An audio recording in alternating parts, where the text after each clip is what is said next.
this is an iHeart podcast. Guaranteed human.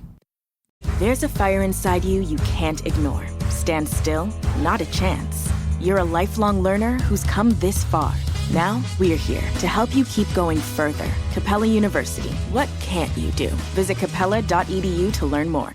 Support for the show comes from Public, the investing platform for those who take it seriously. On Public, you can build a multi-asset portfolio of stocks, bonds, options, crypto, and now generated assets, which allow you to turn any idea into an investable index with AI. It all starts with your prompt. From renewable energy companies with high free cash flow to semiconductor suppliers growing revenue over 20% year over year, you can literally type any prompt and put the AI to work. It screens thousands of stocks, builds a one-of-a-kind index, and lets you backtest it against the S&P 500. Then you can invest in a few clicks. Generated assets are like ETFs with infinite possibilities, completely customizable and based on your thesis, not someone else's. Go to public.com/podcast and earn an uncapped 1% bonus when you transfer your portfolio. That's public.com/podcast. Paid for by Public Investing. Brokerage services by Open to the Public Investing Inc. Member FINRA and SIPC. Advisory services by Public Advisors LLC, SEC registered advisor. Generated assets is an interactive analysis tool. Output is for informational purposes only and is not an investment recommendation or advice. Complete disclosures available at public.com/disclosures.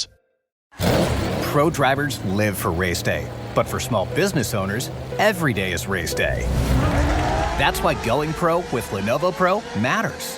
One-on-one advice, IT solutions, and customized hardware powered by Intel Core Ultra processors keep your business on the right track. Business goes pro with Lenovo Pro. Sign up for free at lenovo.com/pro. Lenovo.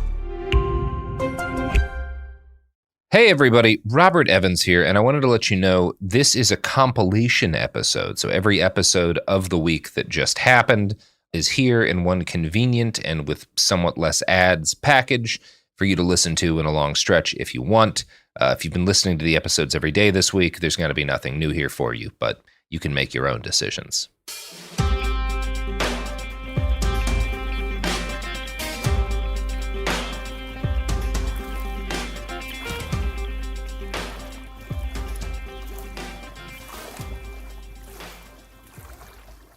About 20 years ago, maybe 30, a circus visited Majuro, the largest island on the Majuro Atoll and the capital city of the Marshall Islands. They came to Majuro, as almost everything that isn't breadfruit, pandanus, or fish does, on a boat.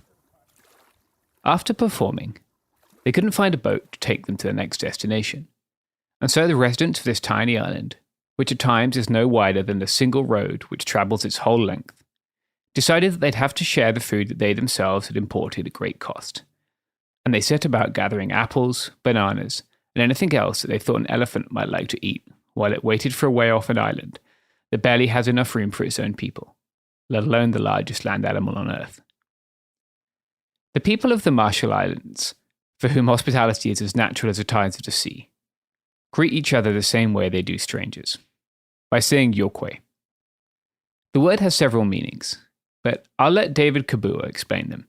He's the president of the Republic of the Marshall Islands, so he seems like he'd be a good source. I would say the word Yakwe. Yakwe is our greeting word. Yakwe has a lot of several meanings. And you can say, when you meet someone first time, you say Yakwe. When you greet someone, and when you also say goodbye, instead of saying goodbye, you also say Yakwe. So you can use that also. Like during the weekend, there was a tournament, fishing tournament. And if you were fishing and you have a big fish on the line, and you're reeling, and you're about to land the fish, but the line's not. So what do you say? You say, oh, Yakwe. Not hello to the fish, but you just say Yakwe because you lost the big catch. So it can be used that way. Like when you lose someone or someone passed away, you miss that person, Yakwe. So and so he was here, but no longer here, so you can say Yakwe. So there's several meanings, but the deeper meaning of Yakwe is you are beautiful like the rainbow. Iya means rainbow, and Kwe is you. So we combine the two words. It's, you are a rainbow. You are beautiful as a rainbow. On the map, the Marshall Islands look like the little dots that appear in my photos of the beach at Majuro. But unlike those little specks of dust that managed to sneak their way onto my camera sensor, the Marshall Islands belong here. Here is a pretty vague term.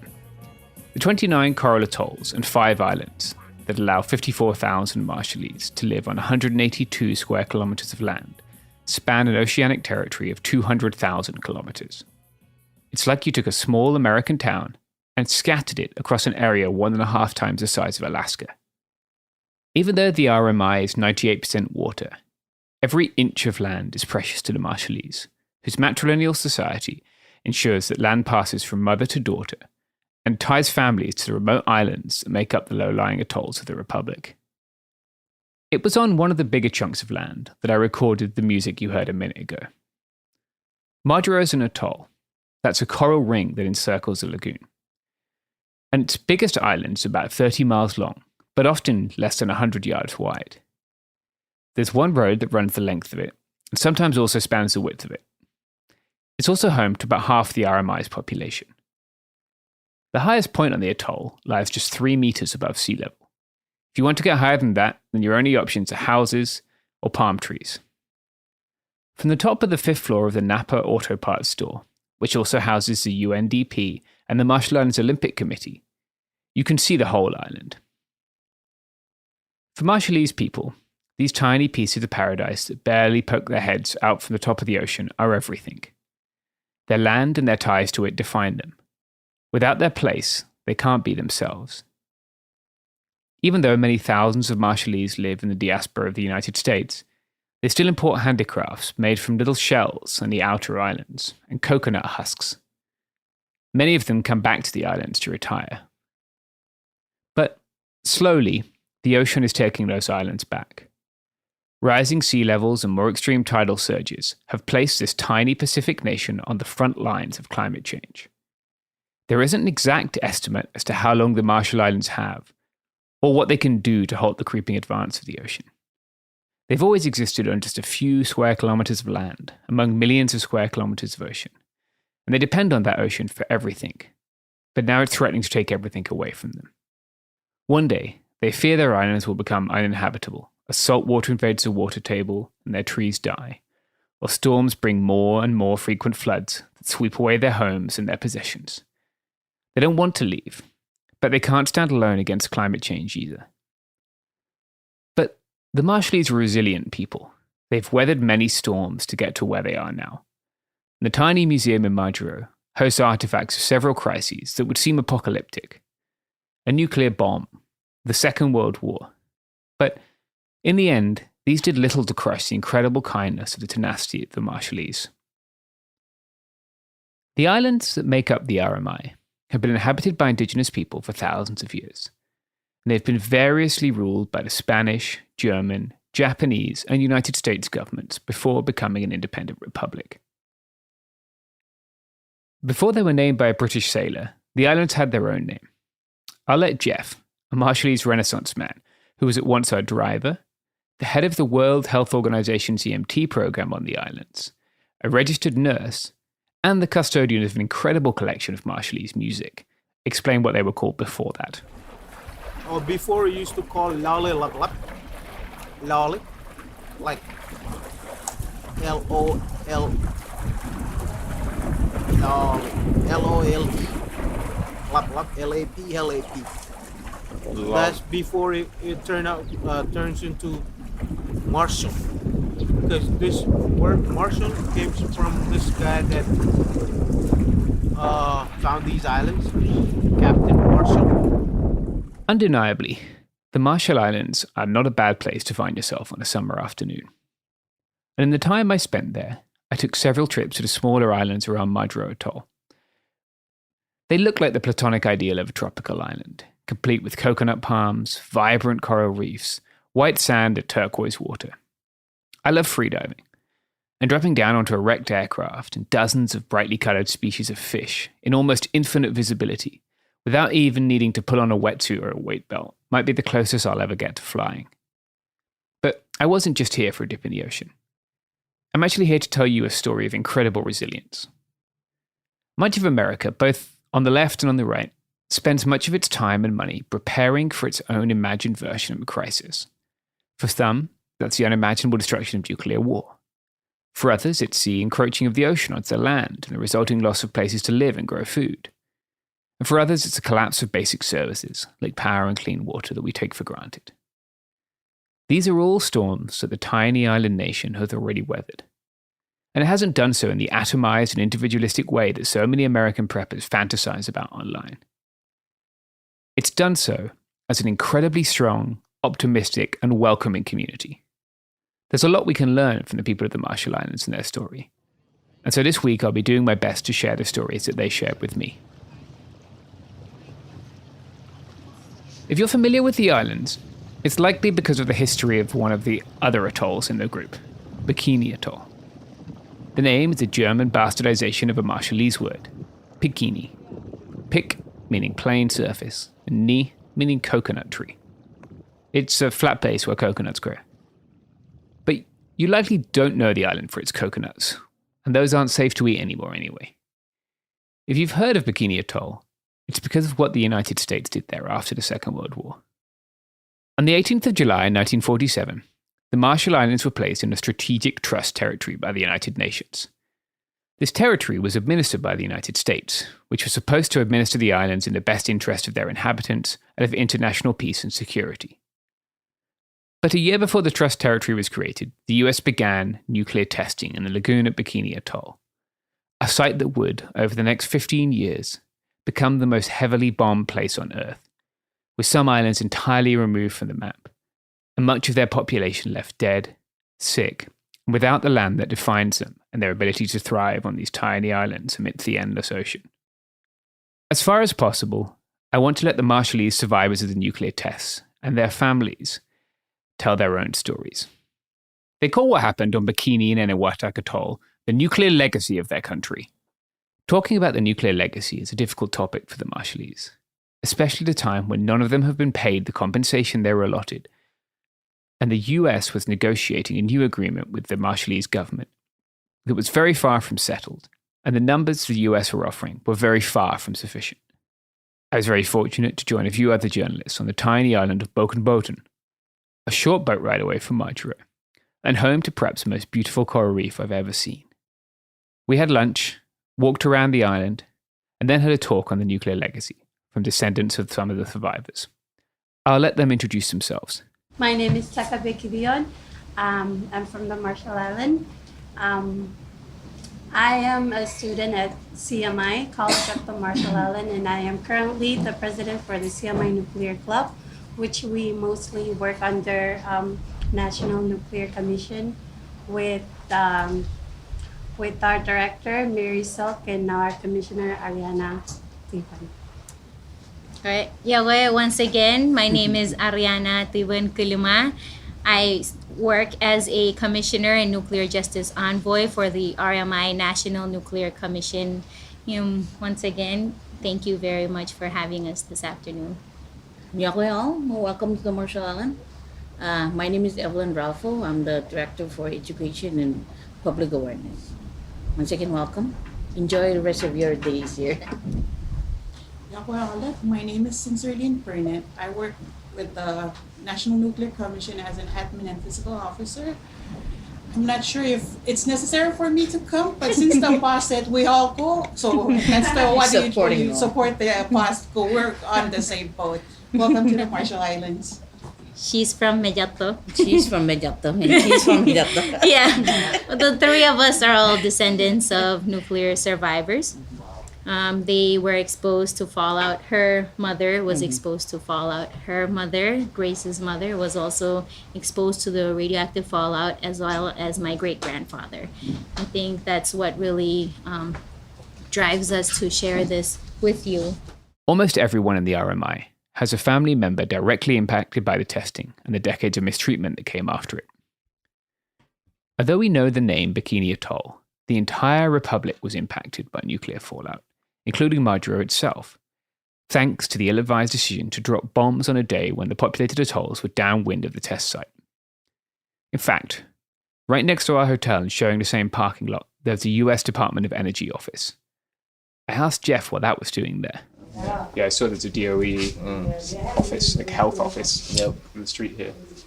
The one in the next to the hotel, that's the office where they do the radiation testing. And there's the one near the AMI, Air Marshal. Yeah. That's the clinic for those survivors.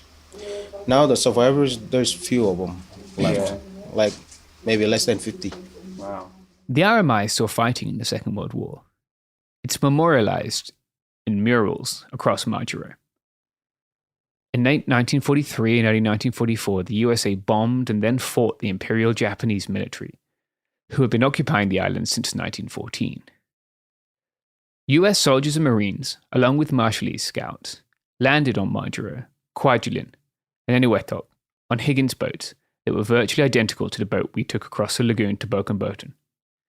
The fighting was fierce, and the scale of the destruction was immense. Overall, the Americans lost 611 men and suffered 2,341 wounded. 261 were missing. Meanwhile, the Japanese lost over 11,000 men and had 358 captured. Today, the Bikini Atoll Lagoon still holds the ghostly remains of the ships and planes that fought that battle, alongside the Nagato, the flagship of the Imperial Japanese Navy, and the ship from whose bridge Admiral Yamamoto launched the attack on Pearl Harbor. It was a shadow of this war that was evoked in 1946, when 167 of Bikini Atoll's inhabitants were forcibly relocated by the United States. They initially accepted this settlement, quote, for the good of mankind and to end all wars, in the words of the US Commandant at the time. Assisted by US Navy Seabees, they disassembled their church and moved to different atolls. 9 of the 11 family heads from Bikini elected to be transported 125 miles to Rongerik Atoll, an island with about 1/4 of the landmass of Bikini Atoll. Many believed the island to be haunted, and by the time the Navy left them with a few weeks of water and food, they had every reason to be afraid. I'll let Ariana explain what that removal process was like. They had asked the people if they were willing to give up their homelands for the good of mankind and to end all wars. And because our people are people of faith in Christianity, they were very afraid. They did not want to leave, but because of the amount of power that the military showed up with their big ships compared to our small canoes, and the amount of troops that were on that island on that morning, it was very hard for them to, fight against what was being, asked of them. And if you have time to look through documentaries of the nuclear legacy, you will see a certain part where the commander, Commodore, his name was Ben Wyatt, he was sitting down and asking the chief at that time, can we use this island for the good of mankind? And in response, the people all respond in unison, Emman, which means okay. And from their testimonies, they had to take that shot over 40 times to make sure that, they all said Emman at the same time to get the best shot they could for, maybe for reports to the UN. But it was a very frustrating time for them. Following their removal, the testing began. The idea was to test nuclear bombs on ships, so the US bought 95 ships, fully loaded with weapons and fuel. At this time, this would have ranked the Navy of Bikini Atoll just outside the top 5 biggest fleets in the world. But those boats didn't stay afloat for long. Now, you might think that, given the testing was on ships, the atoll's navy would be some kind of mid-century Mary Celeste. But you'd be wrong. 3,350 experimental rats, goats, and pigs died in the service of this strange nuclear experiment. Some of them after being subjected to the great indignity of being covered in sunscreen, which bizarrely scientists thought might be useful in alleviating the impact of radiation. It's rather staggering that this research was being done 3 years after the United States dropped nuclear bombs on whole cities full of human beings. But as you've maybe already picked up in this story, the possibility of unintended but entirely predictable human suffering does not seem to have been top of the priority list. The first test at the island somehow misfired. The gathered press were disappointed and many of them went home. But the second, codenamed Baker, didn't. Chemist Glenn T. Seaborg, the longest-serving chairman of the Atomic Energy Commission, called the Baker test the world's first nuclear disaster. It drove a 2,000-foot-wide pillar of water into the air. It sunk the USS Arkansas and released massive amounts of radiation across the islands of the atoll, which at the time the residents had been expecting to return to. Just 5 days after the first bomb went off, Louis Réard, a French mechanical engineer who was working as manager of his mother's lingerie shop in Paris, introduced a new swimsuit design named the Bikini after the atoll. It was, one writer quipped, the atom bomb of fashion. The people of the atoll, however, gained little from the outfit or the testing. In January of 1948, just 2 years after their removal, Dr. Leonard Mason visited the Bikinians on Rongerik and was appalled to find the people there had almost starved to death. "We were dying, but they didn't listen to us," one of them said to him. Mason, an anthropologist at the University of Hawaii, asked that food and water be brought immediately. The US built houses for Bikini Atoll residents on Ujalang Atoll, but it decided to use these for the residents of Enewetak Atoll, where it was also about to begin conducting nuclear experiments. Instead, the Bikini Islanders were placed in tents alongside a runway before they eventually chose Kili Island, a land of less than 1 square kilometre, as their next home. Also evacuated were Enewetak, Rongelap, and Wotho Islanders. They too thought this was a temporary arrangement and that they could go home in a short period of time. They too found out later that this was not the case. Over the course of their exile, they've been moved several more times, starved half to death, cheated of their compensation, and stripped of their ancestral homeland. For the next 12 years, the United States would drop increasingly large bombs, culminating in 1954 with the Bravo shot of Operation Castle, also known as Castle Bravo, the biggest nuclear device that we know of the US ever deploying. Within those 12 years, there were 67 known devices that were tested here. There could have been more, but all we know of is 67. One of them was the Castle Bravo shot that yielded 15 megatons, which when scientists calculated, the equivalent of the Bravo shot would have required testing the Hiroshima bomb 1.5 times every single day for 12 years. That 15 megaton Bravo shot yielded more than 2.5 times the estimated 6 megaton explosion when it was detonated on an artificial island in the Bikini Atoll. The device's mushroom cloud reached a height of 47,000 feet, which is 1,400 meters, and a diameter of 7 miles or 11 kilometers in about 1 minute. Eventually, it reached a height of 40 kilometers and a diameter of 100 kilometers. This took less than 10 minutes. It traveled more than 100 meters per second and covered 7,000 kilometers of the Pacific Ocean and everything in it with nuclear fallout. On the eve of the Bravo shot, weather reports indicated that the, quote, conditions were getting less favorable. But nonetheless, the decision to go ahead with the first test was taken by Dr. Alvin C. Graves. Joint Task Force 7 ships, located 30 miles east of Bikini, in what was thought to be an upwind position, began detecting high levels of radiation just 2 hours after the test. Very soon after, they began traveling south at full speed to avoid the fallout. But directly downwind of the blast and unable to travel were Rongelap and Alingane atolls. Ariana explained the impact of the fallout there, which residents were not warned about. American service people there were warned to stay inside and not eat or drink anything, but no such warning was given to the local residents.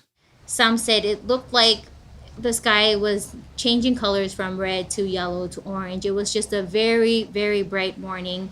And then they started hearing like thunderous roars a couple minutes later, and it was just like roars after roars. And it was a very frightening time because this was just not something, does not happen every day. And then around 10 a.m., the fallout had started to arrive. And these are accounts from Rongelap Atoll, which is the closest to Bikini. The fallout had started to arrive, and they were not sure what was going on. There was men out fishing. There was also stories from these witnesses that prior to this test, the military had gone to Rongruk and they had movie nights and they would show the community movies where it's snowing. Tomorrow, we'll hear more about the consequences of the Bravo shot for the people who, despite never having any quarrel with the USA, were the recipients of the largest nuclear bomb it's ever detonated.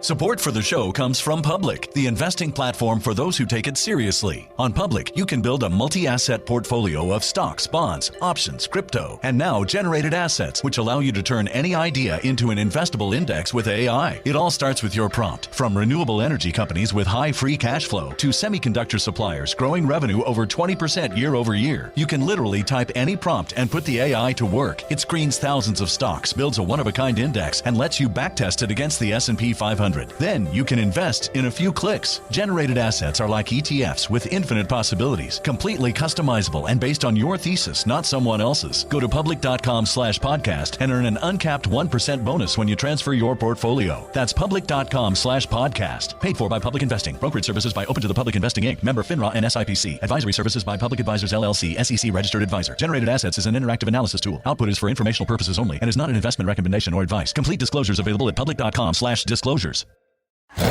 Pro drivers live for race day, but for small business owners, every day is race day. That's why going pro with Lenovo Pro matters. One-on-one advice, IT solutions, and customized hardware powered by Intel Core Ultra processors keep your business on the right track. Business goes pro with Lenovo Pro. Sign up for free at lenovo.com/pro. Lenovo. Time for a sofa upgrade? Introducing Anabay Sofas, where designer style meets budget-friendly prices. Anabay brings you the ultimate in furniture innovation with a modular design that allows you to rearrange your space effortlessly. Perfect for both small and large spaces, Anabay is the only machine-washable sofa inside and out. Say goodbye to stains and messes with liquid and stain-resistant fabrics that make cleaning easy. Liquids simply slide right off. Designed for custom comfort, our high-resilience foam lets you choose between a sink-in feel or a supportive memory foam blend. Plus, our pet-friendly, stain-resistant fabrics ensure your sofa stays beautiful for years. Don't compromise quality for price. Visit WashableSofas.com to upgrade your living space today. Sofas start at just $699 with no risk returns and a 30-day money-back guarantee. Get up to 60% off plus free shipping and free returns. Shop now at WashableSofas.com. Offers are subject to change and certain restrictions may apply.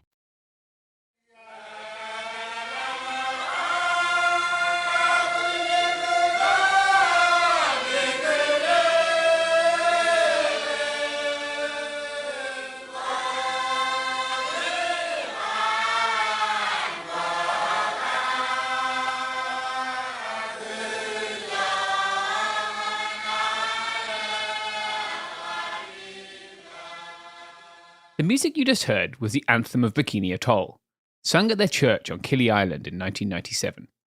The words translate as follows: "No longer can I stay, it's true. No longer can I live in peace and harmony. No longer can I rest on my sleeping mat and pillow, because of my island and the life I once knew there. The thought is overwhelming, rendering me helpless and in great despair. My spirit leaves, drifting around and far away, where it becomes caught in a current of immense power, and only then do I find tranquility." Bikini Atoll has a flag as well. It looks a lot like the US flag, but in the top left blue rectangle, you'll only find 23 white stars. They represent the islands of Bikini Atoll. The 3 black stars on the upper right of the flag represent the 3 islands that were vaporized by the March 1st, 1954 15-megaton hydrogen bomb blast, codenamed Bravo. The 2 black stars in the lower right-hand corner represent where the Bikinians live now: Kili Island, 425 miles to the south of Bikini Atoll, and Egypt Island on the Majuro Atoll.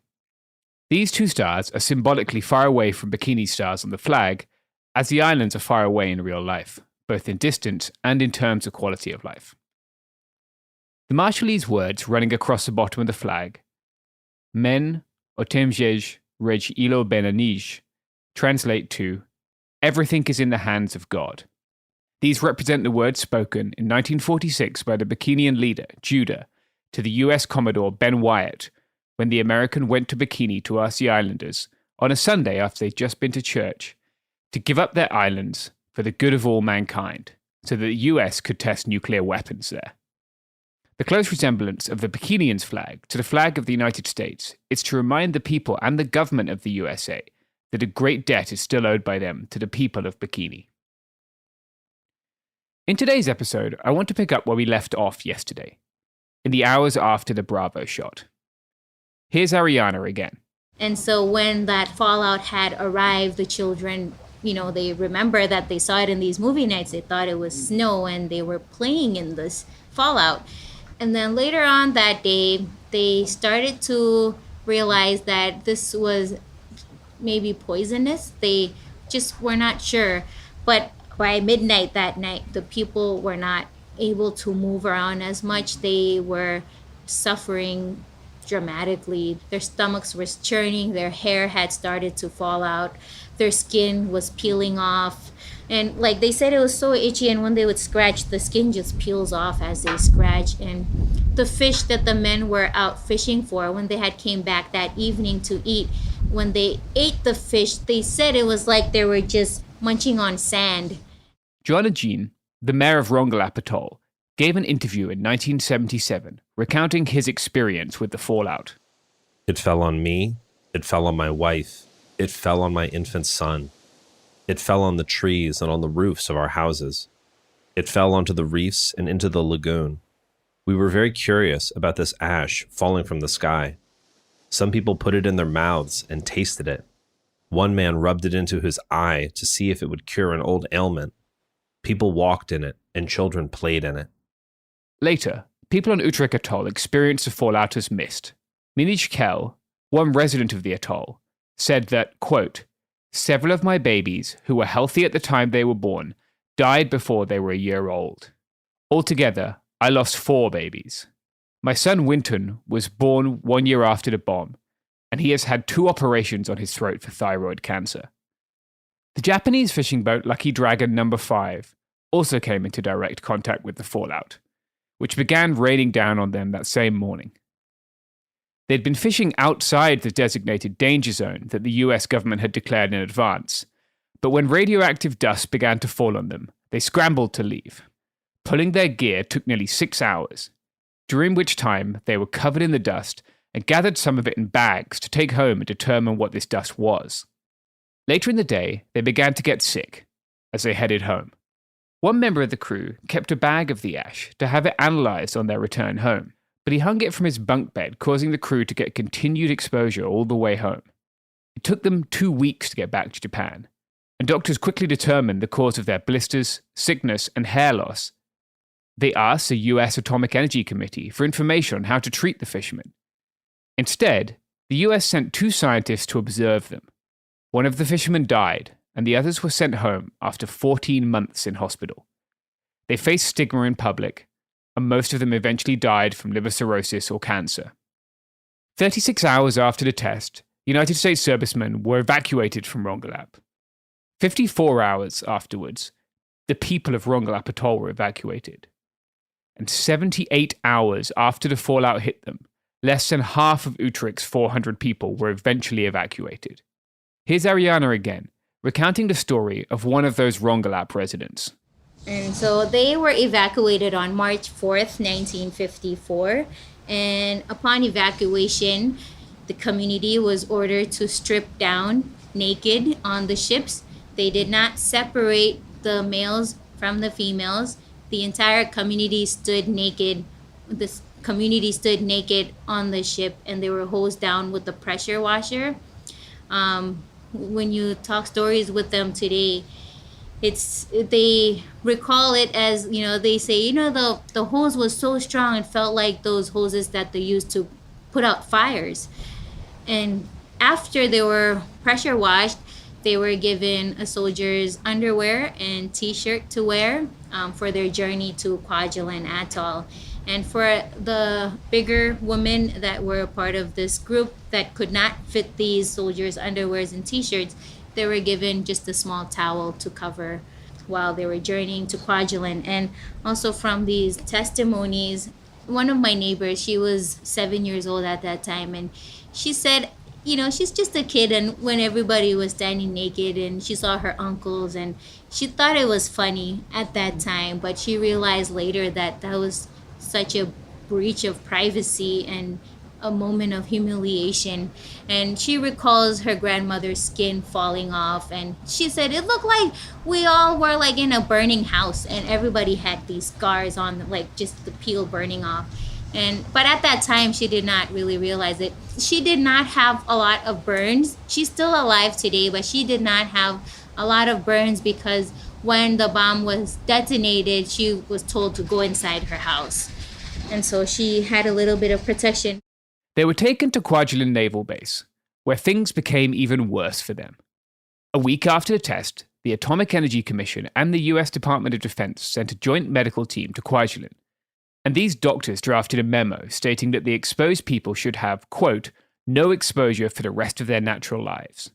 111 traditional Marshallese leaders petitioned the United Nations to be more cautious with testing and to stop it entirely if at all possible. The UN decided to continue, but with added precautions. It urged but did not compel the US government to compensate the Marshallese people.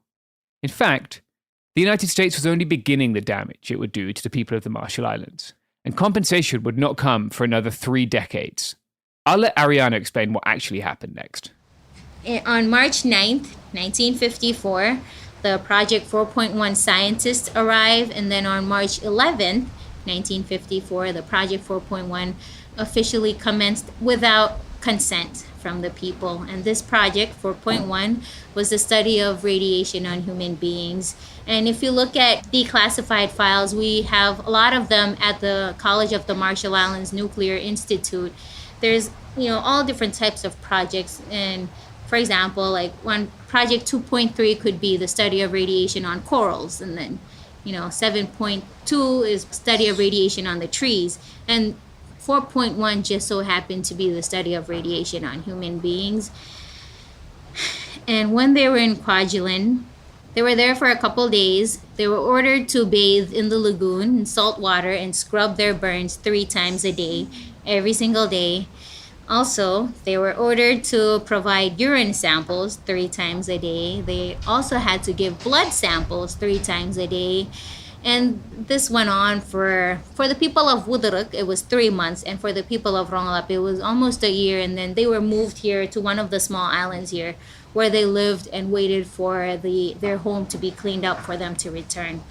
And the thing is, while they were taking these blood and urine samples and having them bathe in the lagoon and scrubbing their burns in salt water 3 times a day, they all had clinical numbers. And so even the pregnant women, their babies in their wombs also were assigned a clinical number, because even if there was still a baby, they were already monitoring these babies. And the thing is, even with their hair falling off and their skin peeling off and their fingernails turning black and just feeling very nauseous and having a severe headache, they were not given pain medication.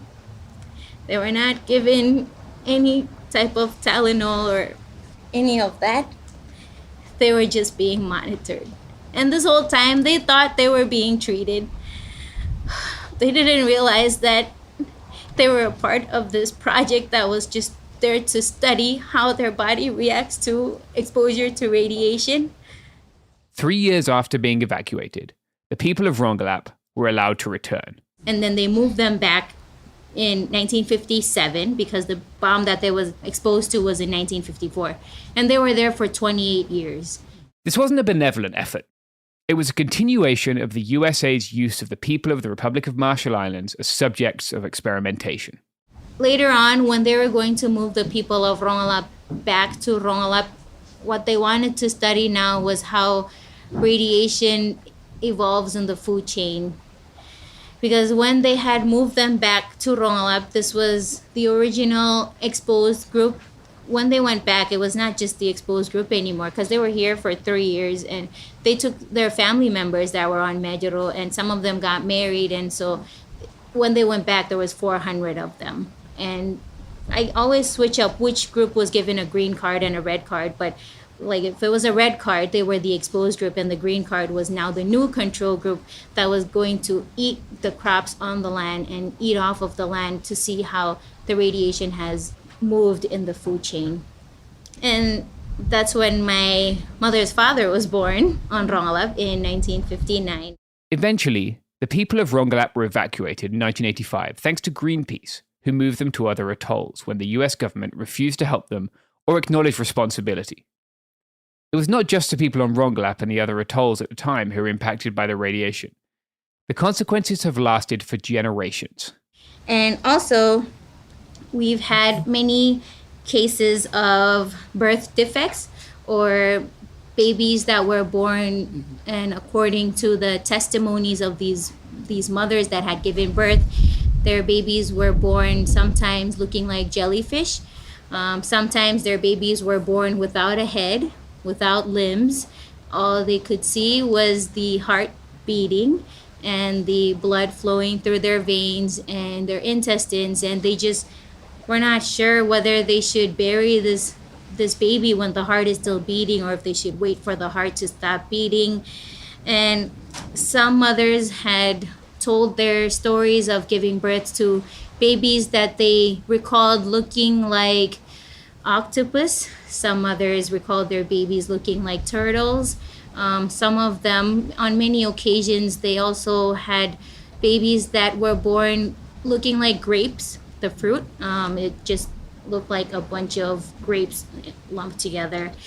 And for many of these cases, these women were not speaking up at that time, because what they were told by the Atomic Energy Commission's officials was that this is the result of incest. And so it was a very humiliating experience. Many of these women had no idea that their own sisters were also giving birth to these monster-looking babies that they were giving birth to. And they would oftentimes bury their babies alone where nobody else was watching. And it's a worldwide culture that when someone passes away, we all gather to mourn this loved one. But for the women, the Marshallese women at that time, it was a very heartbreaking moment for them, because they did not want anybody else to see this baby that they had given birth to, not realizing that their own sister was also enduring the same fate.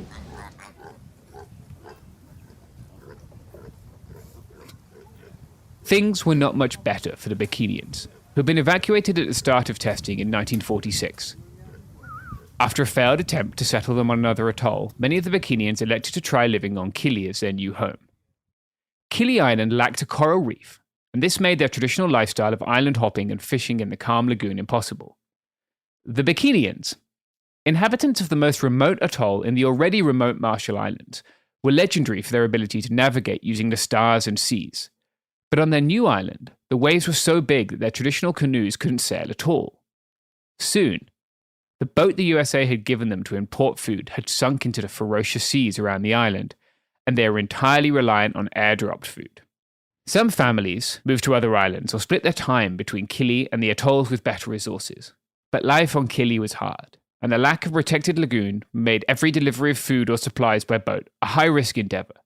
Along with the loss of their homeland, many generations of Bikinians began to lose their navigation skills and their connection to the lagoon that provided so much sustenance and material for their traditional lifestyle. They had suffered severe starvation, because for the people of Bikini, the atoll that they were now living in was just uninhabited in the first place, because all the fish around the atoll are cicatera fish, so they could not eat off the ocean. They could not grow any crops. And are you guys familiar with what a noni fruit is? A noni tree? And it does not smell good, right? But they started eating the noni fruit because they did not have any breadfruit or papayas or anything growing on that land. And the men oftentimes had to sail out in their canoes, and they would be gone for almost a week because they sailed out as far as they could to be able to get fish that was edible for them. And then for the people of Enewetak, from their testimonies, the atoll that they were evacuated to was rat infested, and so their babies had to sleep in boxes. They had to build like boxes for their babies, or otherwise the rats would come and nibble at their toes while they're sleeping.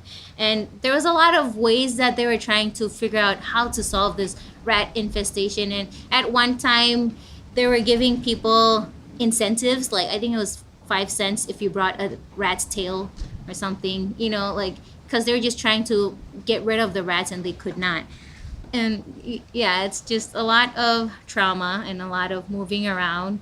When the people of Bikini were first moved from Bikini to this new home of Rongerik Atoll, where they lived for the next 2 years, by the time the military had gone back to pick them up, he's a very elderly man now, but he was 6 years old at that time.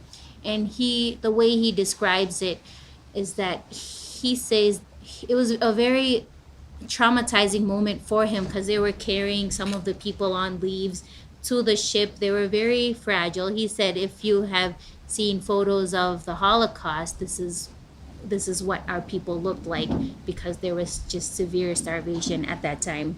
In 1968, LBJ promised the Bikinians a chance to return to their beloved home, and the US Trust Territory began rebuilding the structures and decontaminating the soil.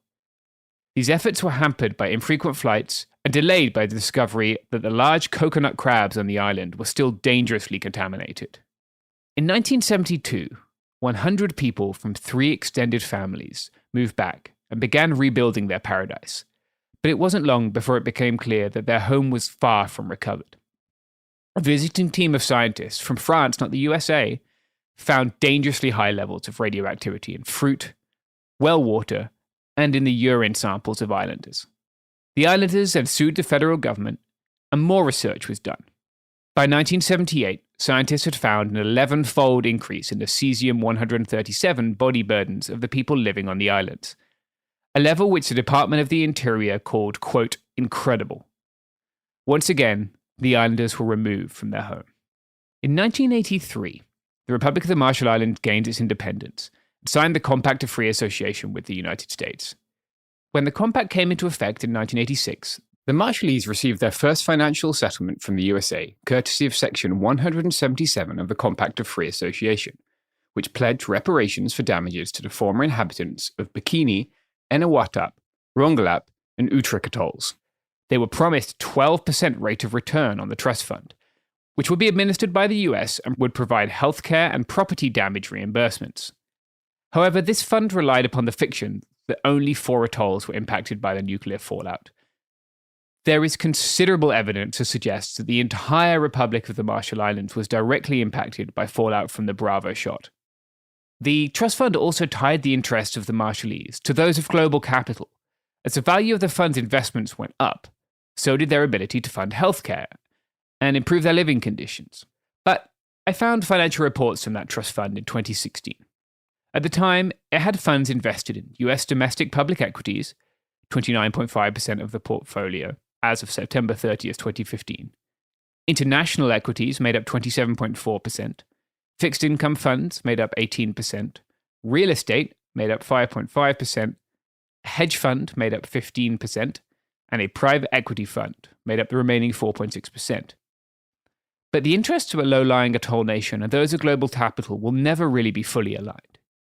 The only reason hedge funds could offer such astronomical returns for their investors is that they are comprised of businesses who don't pay the full cost for their production. This is nowhere more obvious than the rapidly shrinking atolls of the Marshall Islands, where the rising sea levels, driven by the need to ensure rising stock prices, are posing a new threat to the people who endured and survived the largest nuclear bomb the US is ever known to have deployed. In 1987, a stock market collapse known as Black Monday reduced the value of the fund. And even to this day, despite other settlements and agreements, not one single person in the Marshall Islands has received the full amount of compensation that they were allocated. A great many have received less than half. In 1995, The Island Council learned that the Environmental Protection Agency standard for radiation reduction requirements was a lot lower than those that the Department of Energy scientists had been using thus far. 15 millirems as opposed to 100 millirems. Between this and the demand on settlement funds for services that would lift the surviving islanders and their families out of poverty, the cleanup of Bikini Atoll began to lose steam. Today, 600 people still live on Kili, subsisting largely on a US settlement fund. Their children, like many other Marshallese, go to boarding schools in other atolls. But they still can't sail their canoes at home. Other Bikinians live on one of the islands on Majuro Atoll, but with no matrilineal ties to their land, they don't have access to that which defines them in their culture. Despite being so isolated that the government thought it could safely nuke the island without damaging the mainland, or really anywhere it cared about, the island's trust fund is still privy to the rising and falling of the stock market, and it took a significant hit in 2008. In 2017, Trump's Department of the Interior allowed Bikini's mayor and council to supervise the use of the fund in order to, quote, restore trust and ensure that sovereignty means something. When turned over, the fund was valued at $59 million US. Today, it holds a little more than 100,000 US dollars. The island's mayor, Anderson Jivas, oversaw the fund at the time of its depletion and has admitted to claiming personal expenses from the fund and spending six-figure sums on his trip to the USA. He's also made more popular purchases, like a small aircraft and 2 cargo ships to help supply the more isolated Bikinians, as well as construction equipment to build seawalls to protect the islanders against another crisis, rising sea levels, which threatens to swallow their whole country in a few decades. Sadly, the spending has left the fund virtually empty, and the checks Bikinians got, which amounted to about $80 per person per month, have stopped coming. These stipends help feed Bikinians and pay for medical care, and without them, things are even harder. Today, a few caretakers live on Bikini Atoll, and you can visit to scuba dive. But the community that once existed there is gone. Edward Madison, one of those caretakers, was grandson of one of the residents removed in 1946. Madison helped lead dives on the islands, tested cleanup methods, and monitored the pollutants for the US Department of Energy, as well as mapping the lagoon's World War II wrecks. He passed away on March 29th, 2020. On Eniwetok Atoll, the cleanup will never happen. Even after it ended nuclear testing, the US tested conventional and biological weapons there.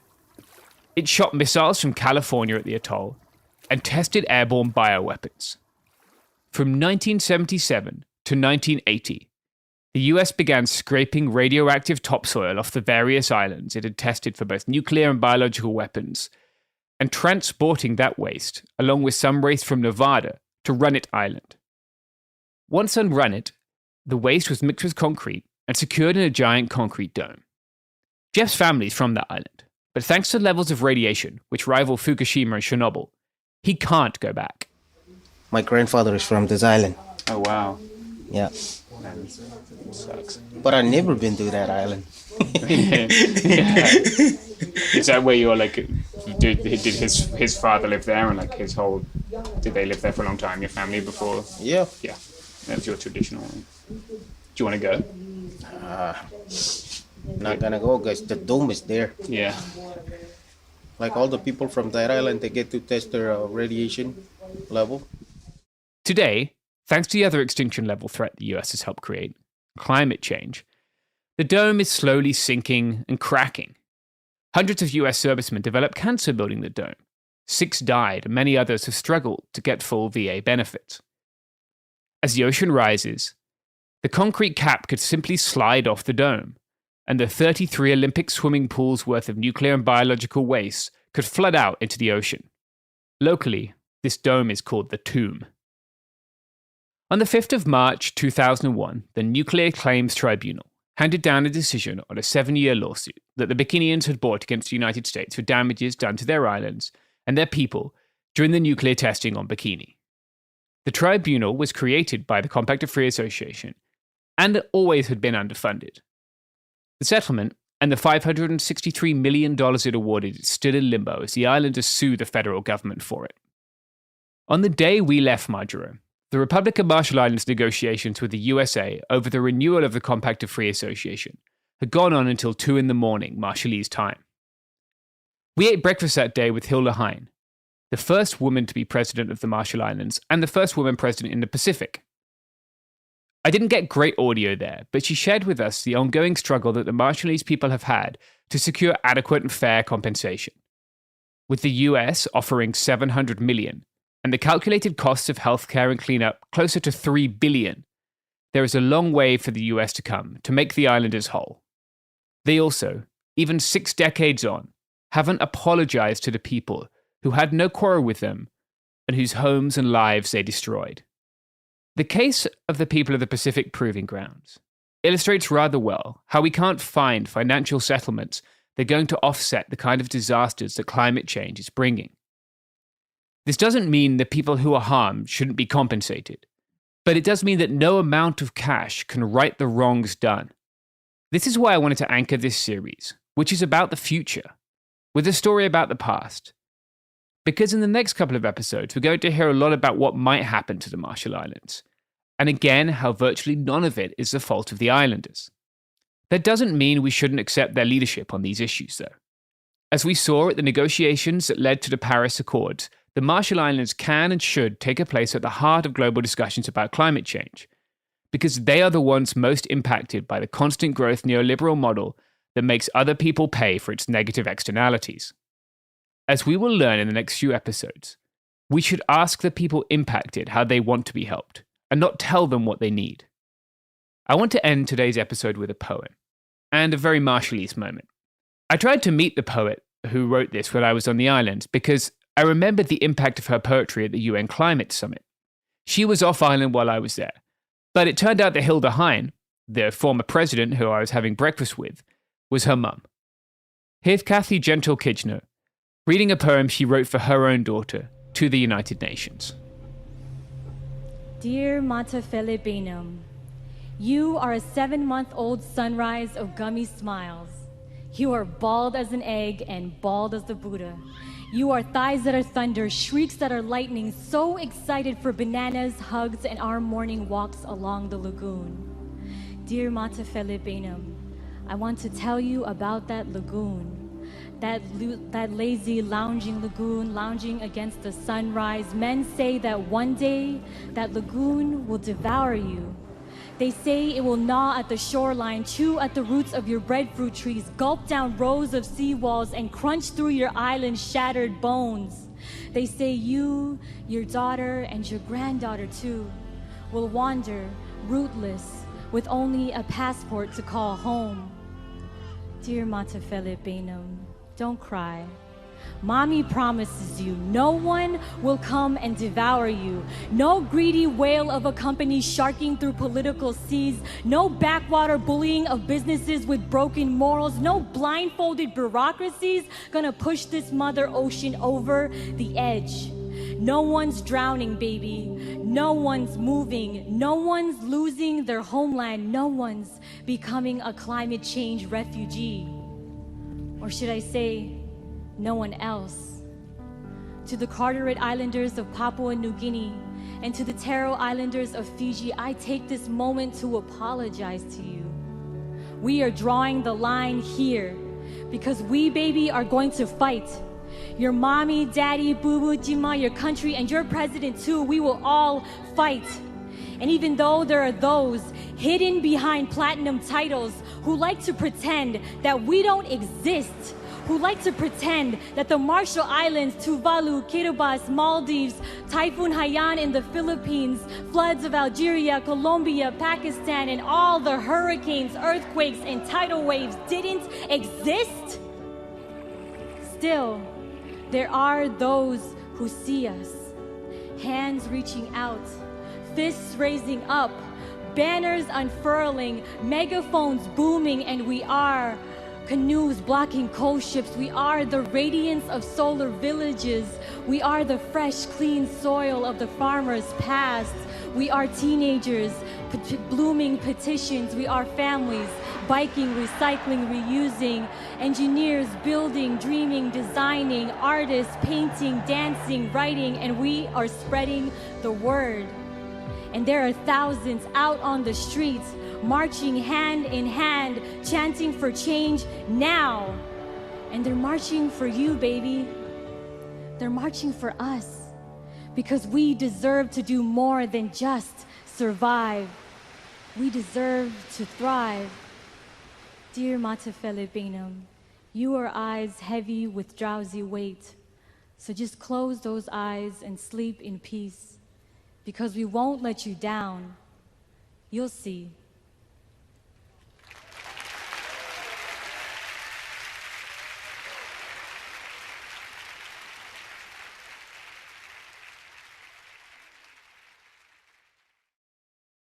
Support for the show comes from Public, the investing platform for those who take it seriously. On Public, you can build a multi-asset portfolio of stocks, bonds, options, crypto, and now generated assets, which allow you to turn any idea into an investable index with AI. It all starts with your prompt. From renewable energy companies with high free cash flow to semiconductor suppliers growing revenue over 20% year over year, you can literally type any prompt and put the AI to work. It screens thousands of stocks, builds a one-of-a-kind index, and lets you backtest it against the S&P 500. Then you can invest in a few clicks. Generated assets are like ETFs with infinite possibilities, completely customizable and based on your thesis, not someone else's. Go to public.com/podcast and earn an uncapped 1% bonus when you transfer your portfolio. That's public.com/podcast. Paid for by Public Investing. Brokerage services by Open to the Public Investing Inc. Member FINRA and SIPC. Advisory services by Public Advisors LLC, SEC registered advisor. Generated assets is an interactive analysis tool. Output is for informational purposes only and is not an investment recommendation or advice. Complete disclosures available at public.com/disclosures.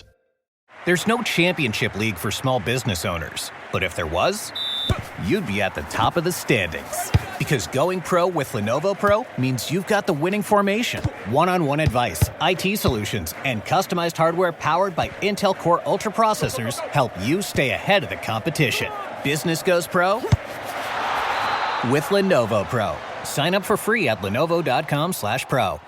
Lenovo.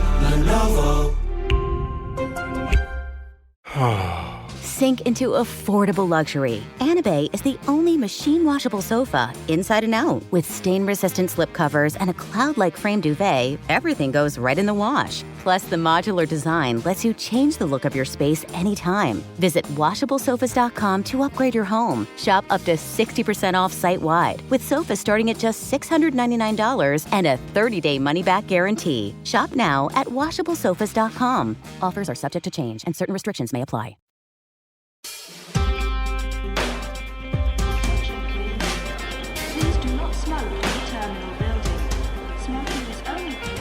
United Airlines Flight 154 starts at Honolulu.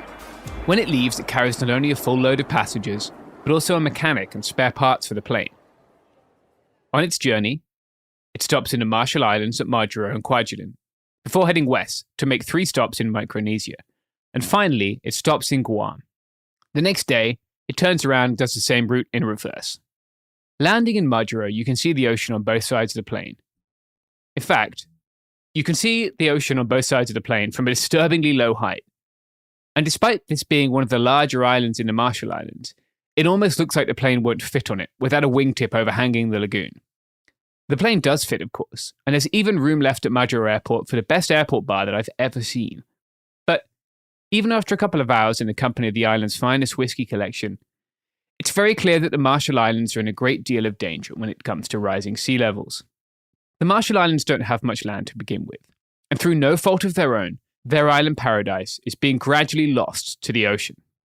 To start with, I want to let Kathy Gentile-Kitchener, the poet who we heard from yesterday, outline the scale of the threat. Climate change is a challenge that few want to take on, but the price of inaction is so high. Those of us from Oceania are already experiencing it firsthand. We've seen waves crashing into our homes and our breadfruit trees wither from the salt and drought.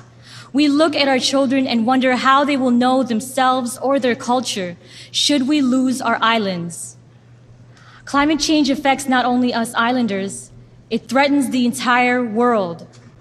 To tackle it, we need a radical change of course. This isn't easy, I know. It means ending carbon pollution within my lifetime. It means supporting those of us most affected to prepare for unavoidable climate impacts. And it means taking responsibility for irreversible loss and damage caused by greenhouse gas emissions. The people who support this movement are Indigenous mothers like me, families like mine, and millions more, standing up for the changes needed and working to make them happen. I ask world leaders to take us all along on your ride. We won't slow you down. We'll help you win the most important race of all, the race to save humanity. Currently, Pacific Island nations are responsible for less than 0.03% of global greenhouse gas emissions. But the United Nations estimates that more than 50,000 people in the Pacific are displaced every year, many of them by climate change. Of course, people leave for other reasons. Perhaps they're looking for work, which can be hard to find on a small island. Or perhaps they want the opportunities that the United States life offers. Thanks to their Compact of Free Association, Marshallese people can live and work in the USA without a visa. Most Marshallese people who do leave the islands move to Springdale, Arkansas. It's where the largest off-island Marshallese community is gathered, and they tend to cluster around the reliable jobs offered by the Tyson Chicken Factory. In 2020, the Tyson Chicken Factory remained open during lockdowns, and people who had left the islands for a more steady income and a better chance for a stable future suddenly faced more great risks at work. Life is by no means easy for Marshallese people, both in the US and at home, and the choices they face because of climate change, constricting global economy, and the United States refusing to pay its fair share of compensation don't make that any easier.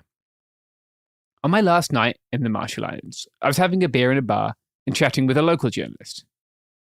I asked him what I should write. He said that I needed to tell you that people in the RMI aren't moving because they're afraid of waves. We're not afraid of the ocean, he said. We're ocean people. We go in the ocean every day. He was right, of course. The drivers of migration are complicated, and they always have been. I always tell people who ask me what I cover that I cover climate and conflict and migration, because in fact they're largely the same things. There are as many reasons for migrating from the Marshall Islands as there are people who have left, and all of them are valid.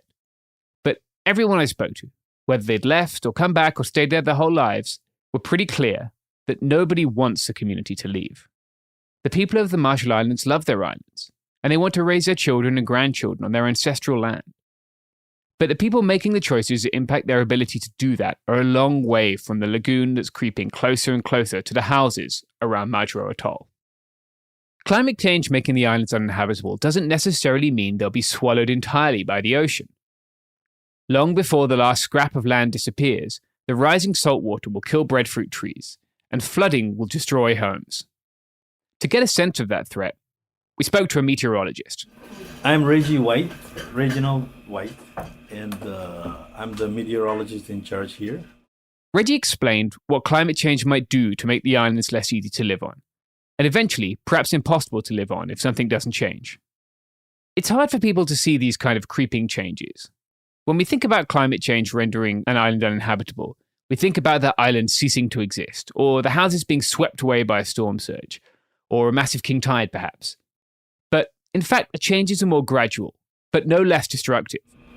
We have to go back to the emission scenarios that IPCC produced, and based on that, worst case scenario, if we look at it, I have to open up the computer and look at the table, but in 100 years, we may be not completely sink, and that's not what's important here. What is important is the islands will be uninhabitable way before they sink. Because we will not be able to drive on the road. We will not be able to rely on our water lenses because they'll all have salt water into them as more and more frequent saltwater intrusion get on top and down into the water lens. They will be undrinkable. So at what stage can we put that target? I'm not comfortable at this moment to point that out, but I think any one of us can look at the numbers and decide. Based on this emission scenario, this is the date. Based on that emission scenario, that is the date. So there's not a set date. Or a, what do you call it? The hair that broke the camel's back? I cannot call it. What was it? What was the American saying? Yeah, that's a good one. As Reggie explained, the impact of rising sea levels is already being seen, particularly in the case of flooding. Oh, there are many, but in a low-lying atoll, your most concern is flooding. coastal flooding. So we've seen more frequent flooding during La Nina. La Nina is the phase where in the Marshall Islands specifically, you get elevated sea levels, about 10 centimeters or so, 8 to 12 inches, on top of the normal sea level at any given time. So when there is a storm surge, king tide, those things compound on one another to give us more frequent coastal floodings in the low-lying areas. If you go in the back of Majuro, you will see people building up seawalls to protect their properties. With those seawalls, the impact has been lessened a bit. But without those seawalls, nuisance flooding has been almost a monthly occurrence during El Nino phases.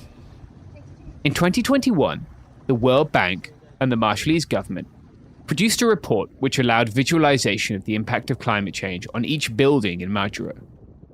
In broad strokes, the report stated that, quote, rising sea levels in the atoll nation of the Marshall Islands are projected to endanger 40% of existing buildings in the capital, Majuro, with 96% of the city at risk for frequent flooding introduced by climate change, according to a World Bank study. Change seems to be very hard for the corporations and governments most responsible for it. Indeed, one could argue that seeing that change is hard because of those corporations and governments. Naomi Oreskes, a Harvard historian of science, studies the propaganda that has allowed major corporations to deny the damage they do to the planet and generate massive profits by not paying for the negative externalities of their actions. Negative externalities, if you're not familiar, are the costs that their business imposes on other people that they don't pay. In her book, Merchants of Doubt, Oreskes traces how nuclear testing did huge damage to the ozone layer. Indeed, much of the technology we use today to track global climate change was developed using government money. Part of the reason why was to assess if the Soviet Union was doing nuclear testing by tracking the environmental damage that was done. Using some of the data these instruments created, scientists, among them Carl Sagan, began to discuss the possibility of a nuclear winter and the fact that any use of nuclear weapons, or even a nuclear accident, could put the future of all humanity at risk. Unsurprisingly, a huge public relations effort spun up to dismiss the idea of nuclear winter and attack the concept of nuclear war being an unwinnable proposition. There was, after all, a huge amount of money at stake. In an excellent New Yorker essay on the subject, Jill Lepore, another Harvard historian, outlines a campaign to discredit those scientists and their claims. In 1984, in an effort to counter Carl Sagan and to defend what was called the Strategic Defense Initiative, the George C. Marshall Institute was founded by Robert Jastrow, a NASA physicist, Frederick Seitz, a former president of the National Academy of Sciences, and William Nierenberg, a past director of the Scripps Institute of Oceanography right here where I live in San Diego. The Marshall Institute began trying to get PBS to not air documentaries opposing the Strategic Defense Initiative. The so-called Star Wars program wouldn't be of any use if a single nuclear incident could trigger a devastating change in the global climate. Another Marshall Institute scientist, Seltz's cousin Russell, who was a physicist at Harvard Center for International Affairs, published an essay in the National Interest in the fall of 1986, dismissing the idea of nuclear winter and saying it was nothing but a series of long conjectures. He describes the nuclear winter theory as dead, cause of death, notorious lack of scientific integrity. By 1988, the Institute had pivoted, and it began publishing the first of many papers on climate change. Other scientists there, including Fred Singer, challenged the model that predicted a nuclear winter. They've gone on to do the same with climate change, claiming that in both cases it was far from certain that catastrophic consequences would occur. Singer, incidentally, was a consultant for Arco, Exxon, Shell Oil, and Sun Oil. He died in 2020 after serving for years as the Director of Science and Environment Policy at the Heartland Institute, which was founded in 1984. Its position on global warming at the time was, quote, most scientists do not believe human greenhouse gas emissions are a proven threat to the environment or human well-being, despite a barrage of propaganda insisting otherwise coming from the environmental movement and echoed by its sycophants in the mainstream media. In the Marshall Islands, this kind of denialism, no matter how well-funded and qualified, really isn't going to stick. Everyone here has personally seen the impacts of rising sea levels eroding away on their precious land. But it's the actions of people everywhere that impact people here. So they have to persuade the rest of the world to care about them. I will bet that every Marshallese understand impacts, because every Marshallese has been a victim of some coastal inundation, has been impacted by those, so they understand. The youngest ones, maybe they experienced there first, but the older ones, they've been around during those days when there were, coastal flooding wasn't an issue. One of the things I like to do in my free time is to freedive. Sometimes I can collect sea urchins or cool shells, but lots of the time I just like to be underwater. I've never done scuba diving. All the gear and equipment kind of scares me.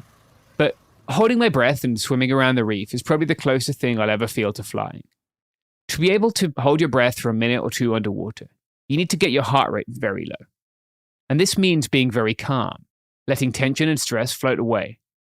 It's a magical feeling, and one that I've tapped into even outside the water in stressful situations. Sometimes, that ability to calm yourself could be a bit too effective. I remember once starting to walk off a broken pelvis and passing out from blood loss later. Sometimes, that calm focus, though, can be exactly what you need. Like when you're holding your breath on the bottom of the ocean and you realize that you got your fins tangled in an abandoned fishing line and you need to cut it so you can get back to the surface and breathe. I saw that same ability to remain calm and even happy despite what seems like another impending crisis every time I spoke to Marshallese people about climate change. Between their nuclear past and their perilous future, the Marshallese people have every right to be angry. And maybe they are angry when they're not talking to British journalists. But whenever I asked people, they still seemed hopeful, upbeat, and excited about the future of their country. As we're going to see tomorrow, Marshallese people are still very much investing in their shared future. I think there's something we can all learn from the resilience of the Marshallese community, even in the face of what seems like a second apocalyptic threat. Here's Reggie discussing how climate change makes him feel. Well, I try not to dwell on what could happen. I could try to think of what we could do now to change people's heart, to change how we behave, how we treat the world. I mean, it's our only home. You go out in space and look back, it's one lonely place in an entire galaxy of stars and what have you. But when you look at it that way, you begin to realize, I must respect my place. Who else will respect it if I don't? It's worth noting that some people we talk to are less concerned about climate change. My name is Juliet Miranda from Marshall Island. I live on Chakan. Juliet's an older resident of Rongrong, one of the outer islands on Majuro Atoll. Her life there is in many senses idyllic. Her cookhouse is built around a large breadfruit tree. The tree also serves as a work service. It's like a solar punk vision of the future where we live in harmony with nature. But for her, it's just a place she makes lunch. Along with the other Rongrong Islanders, she served a visiting group that I was part of a delicious lunch of coconut, breadfruit, pandanus, crabs, and rice, where we talked about what brought her back to the Marshall Islands after 30 years living in the United States. Well, because you always homesick when I'm in USA. I miss my, walk around freedom. Like USA, you cannot go to next door because, trespassing. But around here, you do everything. Yes, it's different. A lot different. So I love it, USA. Their life is good. And a lot of different things USA do than Marshallese. So I love it here. I do all my old thing I usually do, breaking and make my own chicken and swimming. And on beach in Santa Barbara, you have to get a day to go to the beach. Over here, you go to the beach anytime you want. Yeah, true. She clearly loves her little piece of paradise, and it's easy to see why. She was happy to share it with us, as were all the islanders on Rongrong. A short walk away from her house, her neighbors' children played in the sand with their pigs, chickens, and dogs. And it's certainly a very different place from Santa Barbara, where she spent much of her time in the United States. But it's no less special. Like many Marshallese, she has a very strong faith. And that faith is helping her explain why climate change is happening. Do you think it's because the sea level is rising? Do you think it'll make it harder for people to live? some people do that, but I don't believe it. Only God will do it. Only God will? Oh, I believe in God. When they do the weather and say it's going to rain tomorrow, and tomorrow is not going to be rain. God going to make it rain. The news don't know. You know it. You're a minister. For others, the threat is already here. Here's one conversation with Monique and Francine from Cora Inakurane, a local NGO who you'll hear a lot about tomorrow. They're doing incredible work investing in the future of the Marshall Islands by installing water filters and smokeless stoves in homes across the nation. You might never have had to worry about clean water, or never been concerned that cooking your food might hurt your lungs. But both of those things are massive public health issues if you don't have access to electricity, gas, and clean water from a pipe that comes into your home.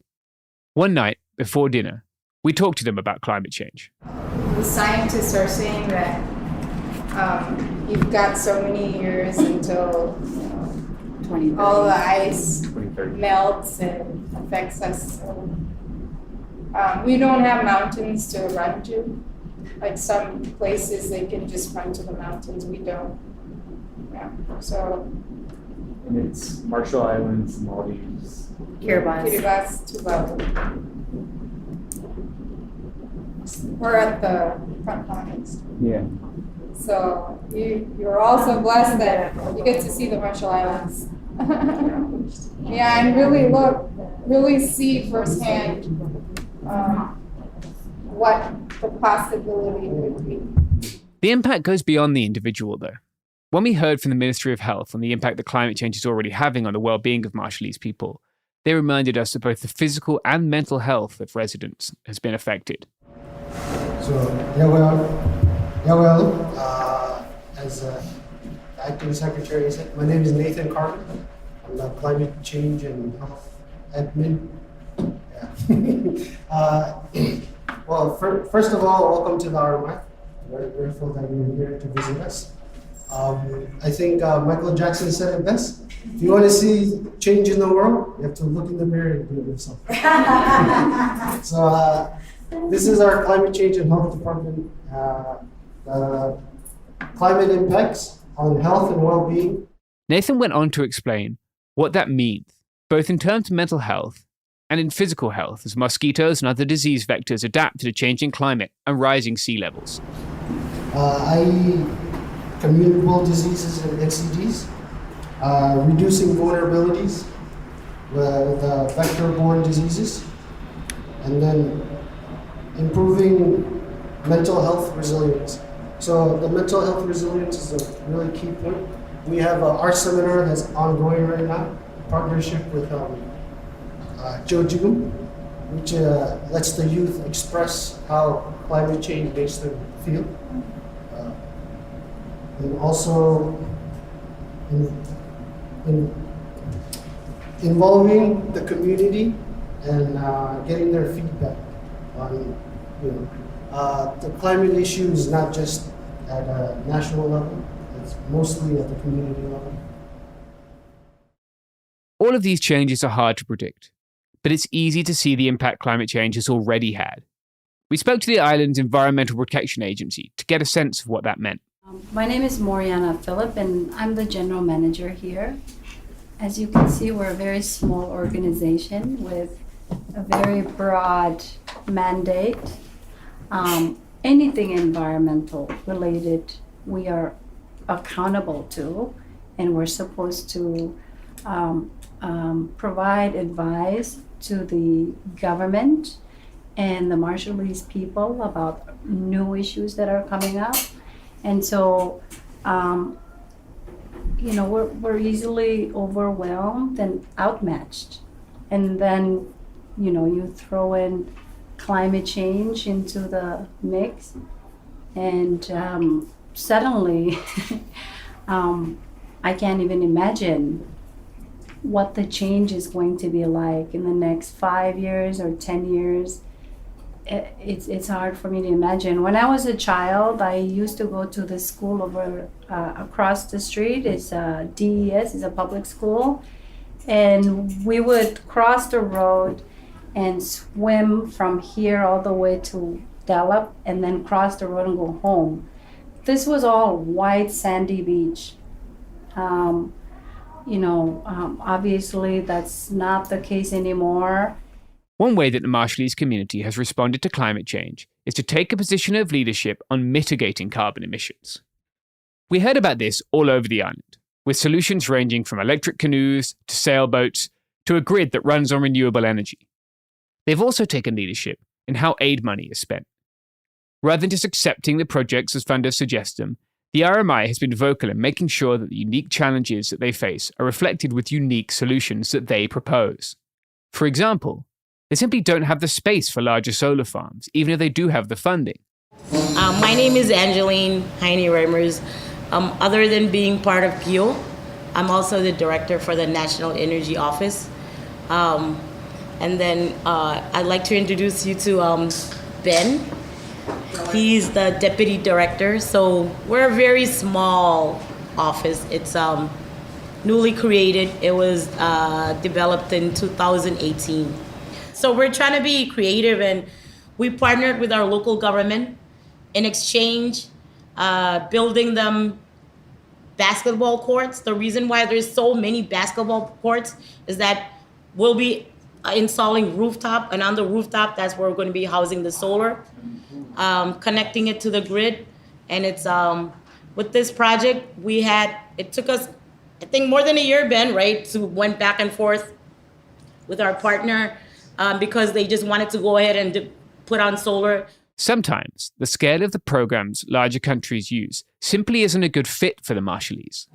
We get funding to go on trips to places like Korea, Japan, Okinawa, to see all these systems that, in the eyes of big countries, they see as islands, like Jeju Island in Korea.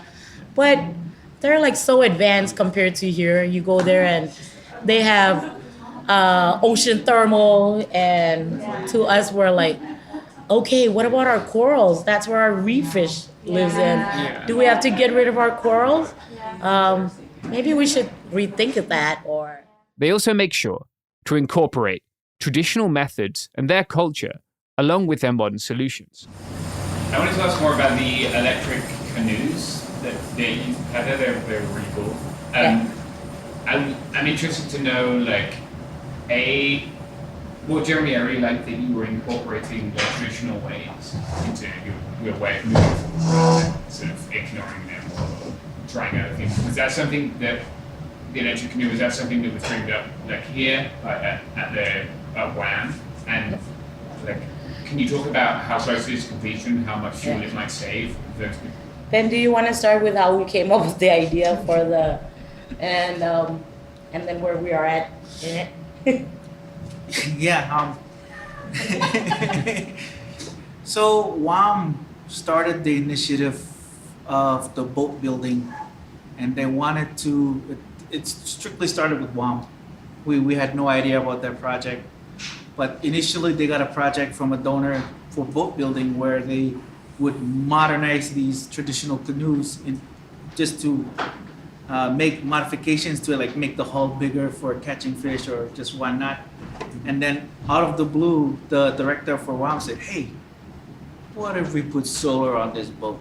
So I think there's something in the market. So we just, out of the blue, just wanted to test it.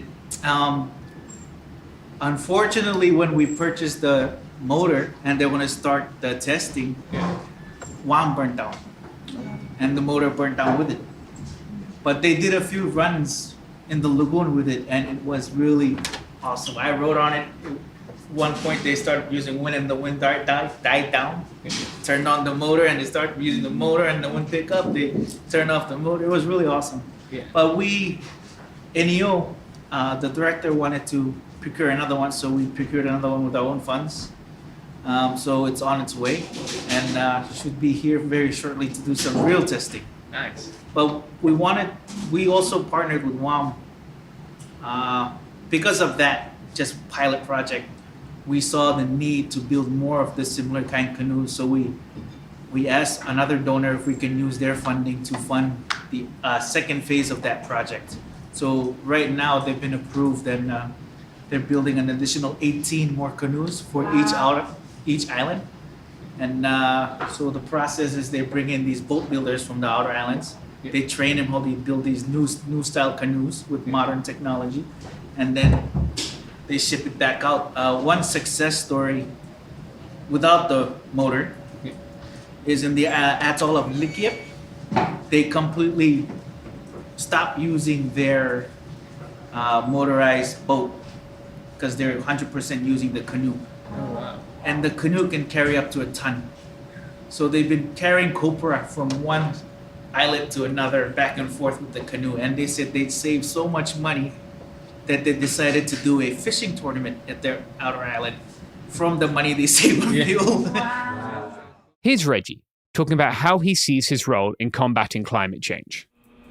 I don't enjoy being helpless. I don't believe that the impacts of others should, impact me. I make the changes where I can.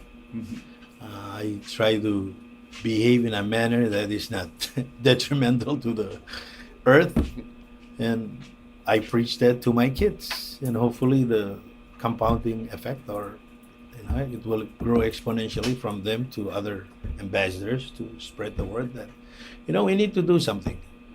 It's not about politics, and it's about your overhead or how much profit you gain at the end of the day. It's about how you gain those by being a good ambassador to preserving the earth and the climate, and all the other inhabitants, not just humans. Wherever we went in the Republic of the Marshall Islands, it was hard to find doom and gloom with regards to climate change. What we found everywhere was people adapting and making changes, both the kind of changes that reduced their carbon emissions and the kind that made their homes more defensible because the rest of the world is not making that first kind of changes. Resilience doesn't just mean seawalls and houses on stilts that can withstand flood, although those are important. It also means making hard choices and forming strong communities. Here's Mariana again. There's a lot of attention on us as frontline countries, in the face of climate change. And we get a lot of reporters come in asking us questions. We get a lot of consultants that come in and out and collect data. Of course, we're seen as sort of the sad countries that will eventually face the reality of having no land to live on, right? So forced relocation, displacement. I don't want to say migration because that's not exactly migration. If you have to leave, you're being displaced. Our concern is that we don't have all the capabilities and the science at our fingertip to help inform the government or everyone interested, donors, about how much is changing, how much is going to change, and especially how that change is going to change us. It's overwhelming. We have a national adaptation plan. I hope that you will get into that when you get the chance to. That's the survival plan. In that survival plan, there is, there is very scary reality that we may need to take down some islands to elevate some islands, and every island have their landowners, and what happens to those people. Marshallese are connected to their land so much culturally. And so how do we adapt to that change when it comes so quickly? That's scary. Everywhere you go in the Marshall Islands, you see the impact of climate change and rising sea levels. But you also see the community responding and supporting itself through the existential threat. The RMI isn't a sad place, quite the opposite. It's a tremendously happy and beautiful place. And I had one of the most enjoyable weeks I can remember there. I'd go back in a heartbeat.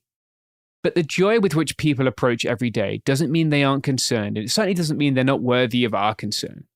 Tomorrow, we're going to discuss how the people of the Republic of Marshall Islands, and in particular the women of the Republic of Marshall Islands, are making sure that Marshallese people have a safe and healthy future.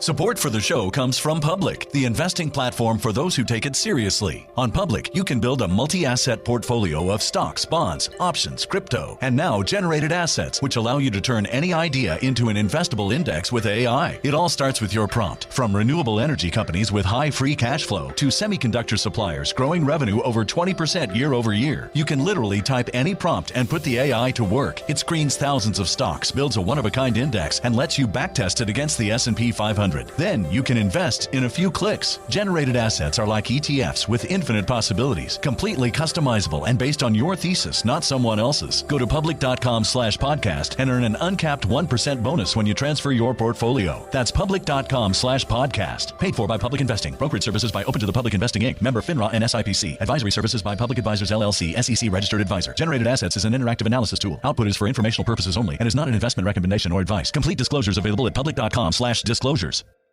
There's no championship league for small business owners, but if there was, you'd be at the top of the standings. Because going pro with Lenovo Pro means you've got the winning formation. One-on-one advice, IT solutions, and customized hardware powered by Intel Core Ultra processors help you stay ahead of the competition. Business goes pro with Lenovo Pro. Sign up for free at lenovo.com/pro. Lenovo.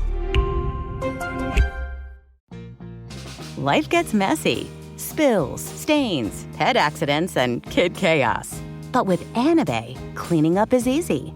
Our sofas are fully machine washable, inside and out, so you never have to stress about messes again. Made with liquid and stain-resistant fabrics, that means fewer stains and more peace of mind. Designed for real life, our sofas feature changeable fabric covers, allowing you to refresh your style anytime. Need flexibility? Our modular design lets you rearrange your sofa effortlessly. Perfect for cozy apartments or spacious homes. Plus, they're earth-friendly and built to last. That's why over 200,000 happy customers have made the switch. Upgrade your space today. Sofas start at just $699. Visit washablesofas.com now and bring home a sofa made for life. That's washablesofas.com. Offers are subject to change and certain restrictions may apply. This is for all you guys so you can dance. You ate too much, so you gotta do something. Move it.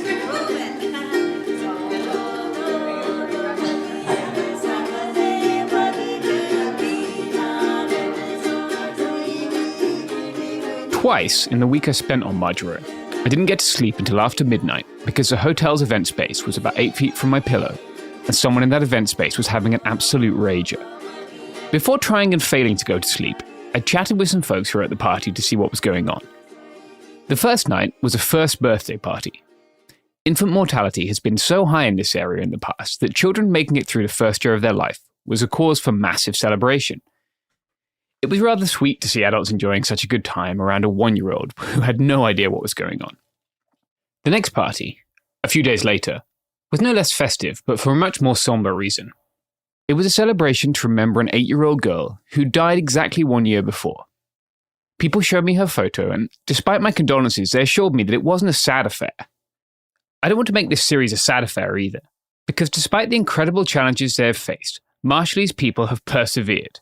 And they clearly have a great pride in their islands, and I don't think they would want to be seen as helpless and acted upon by global forces beyond their control. Instead, they should be seen as a strong community that has withstood some of the worst things a history can throw at a community and continue to thrive.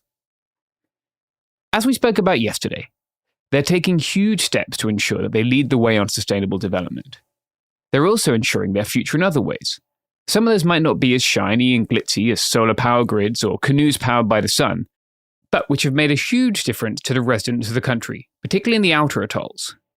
What I want to talk about today is one of those projects. It's a project imagined, implemented, and executed by the women of Kora Inokrane. The name means women who rise at dawn, and it's very appropriate. Every interview you've heard so far, and every place we went to was thanks to the women of Kio. The trip I was part of was there to witness the installation of the final water filters on the island of Rongrong that would bring to a successful conclusion a 5-year project to ensure that every single person in the Marshall Islands had access to clean water. I'll let them introduce themselves to you, as they did to us. My name is Francine Wasi Jacklick, but most people around town calls me Matu. So if you hear Francine, they're not going to know who that is. I am a KIO member. I'm one of the officers as the secretary. And I've been a KIO member, I can't remember when, but you know, we've come a long way. KIO is about 17 years old right now. Wow. 17. Yeah, it's been a very fun ride. It's my fun job. Aside from KIO as my fun work, I work at the Ministry of Health and Human Services.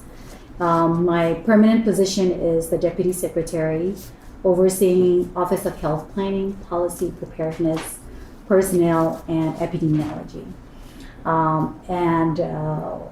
3 months ago, I was also given the authoritative role as the Acting Secretary of Health, because the secretary was not renewed. Politics. So,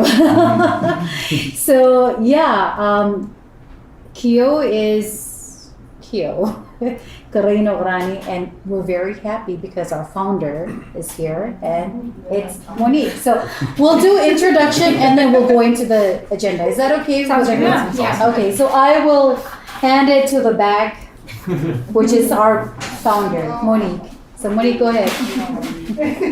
Hello everyone. Hi. Welcome, I'm Monique. I am the co-founder of KIO, actually, not the founder, but we're really happy that you've made it. Yeah. You know, your flight wasn't canceled. Last week, so many flights were canceled, so we were so nervous. Yeah. But welcome, in our language, we say Yakwe. Ya means rainbow, and Kwe is you, so you are a rainbow to us. I am a mother. For now, I don't work. Most of us have their work, but I'm a full-time mother, and this is my baby, actually, KIO. It started 16 years ago.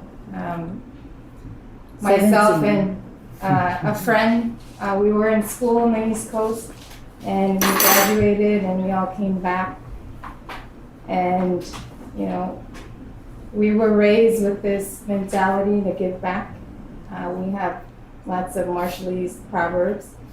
And Ibot Pagayo means to turn the tides. So it was our time to turn the tides. So we banded together, all these like-minded, smart ladies, and created KIO. And it's a volunteer organization. We do this in our sleep, basically. Yeah. All volunteer work. We don't get paid. Yes. So we do various work, from small projects like, you know, reading with the kids, and to Disability. big projects like water filter project. My name is Kathy. I work for the Ministry of Natural Resources and Commerce with the Fisheries Memora. And I've been a KIO member since the first year, like 16 years ago. And it is, like Monique said, it's an honor. And we are very humbled by your visit. Welcome you all, and hope you have a great visit. Thank you. Thank you. Yakwe, my name is Samantha. I work at the Ministry of Finance as an accountant, and I'm KIO treasurer. Thank you. Thank you. Hello everyone and welcome to our store. My name is Grace, but everyone call me Kuma. So I'm very pleased to meet all of you. When they say we have all these media, big news media outlets coming from the state, I was kind of nervous. But anyways, I've been a Q member since 2014. And I was so amazed by all the work that these ladies have been doing for the Marshall Islands, and I'm very proud to be part of Q Club. I work at Rongelap Atoll local government, and I'm not sure if you know, but Rongelap is one of those atoll that was affected by the nuclear testing. So again, welcome.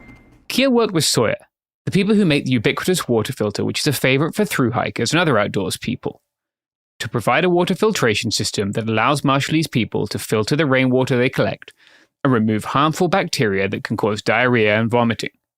While these might seem undesirable to listeners in the US, they can be fatal in other settings. In 2019, around 1.5 million people died from diarrheal diseases. That's more than all violent deaths combined. Around 500,000 of those deaths were children. One thing that's remarkable about the project is the way it was realized. Kia began distribution in the most remote and hard-to-reach atolls, taking tiny boats across choppy seas for days at a time to get to remote islands and then working with traditional women leaders to ensure that everyone on the islands knew how to use the filters. Then, they began working towards Majuro, the capital. I've seen lots of NGO projects in dozens of countries. I've worked with some of them, but I've rarely seen a model that prioritizes need this well. In far too many cases, proximity to power ensures access to resources. This is a global problem. Just look at how the US distributed masks and COVID resources to reservations last. Or, if I step outside, I can see how the lowest income parts of San Diego, the city I live in, have the worst roads and get the least infrastructure spending. The fact that Kio did things differently is a testament to the strength of their commitment to their community. In fact, the project finished distribution during my trip to the Marshall Islands, completing the last island on Majuro Atoll in early July. But a few days later than that, when Kio invited myself and some other journalists to a goodbye breakfast, they presented a filter to the former president of the Republic of Marshall Islands, Hilda Heine. Despite being the last person to get one, she was very grateful. And it served as a great illustration of the priorities of the group. They wanted to go to the hardest places first, because they knew people there needed help the most. Here's President Hilda Heine after receiving her filter. I was telling Monique that we don't drink from our tap water. We have our own system, but we don't know if it's clean, so we buy our drinking water all the time. So with this one, I probably will stop buying Pacific Pure water. I joined Kio and several other journalists for the final leg of their project, which involves installing the water filters. This doesn't really take long. They're basically a Sawyer filter attached to a 5-gallon bucket with a length of flexible hose, and then explaining their value and upkeep to the community. As we heard yesterday, groundwater is harder and harder to come by in the Marshall Islands thanks to climate change, and so people rely almost exclusively on rainwater. They collect rainwater in giant plastic tanks that have only recently replaced a hodgepodge of different collection vessels. Incidentally, a visiting scientist from the CDC told me that the installation of these tanks has increased the safe disposal of waste because people no longer need to take their bins to collect rainwater when it rains. Once water is in the tanks, the residents can draw it out into their 5-gallon bucket and then filter it for safe drinking.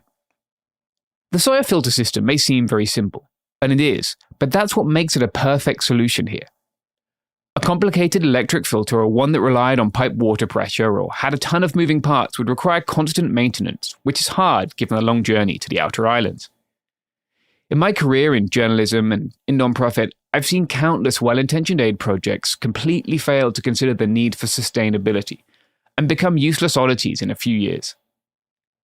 Cargo bikes made a huge difference to coffee farmers in Rwanda until they needed new brake pads and there wasn't an importer for them. The same goes for countless glucometers I've seen distributed to people who can't access the batteries they use or the test strips they rely on.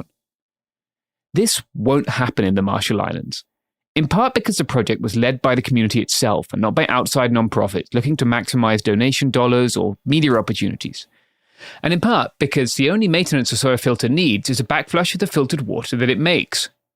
Yesterday, we heard a little from the Marshallese Environmental Protection Agency about how they grapple with climate change. Today, I want to explain how they're working alongside Keough to ensure that even as sea levels rise, Marshallese people will have access to safe water.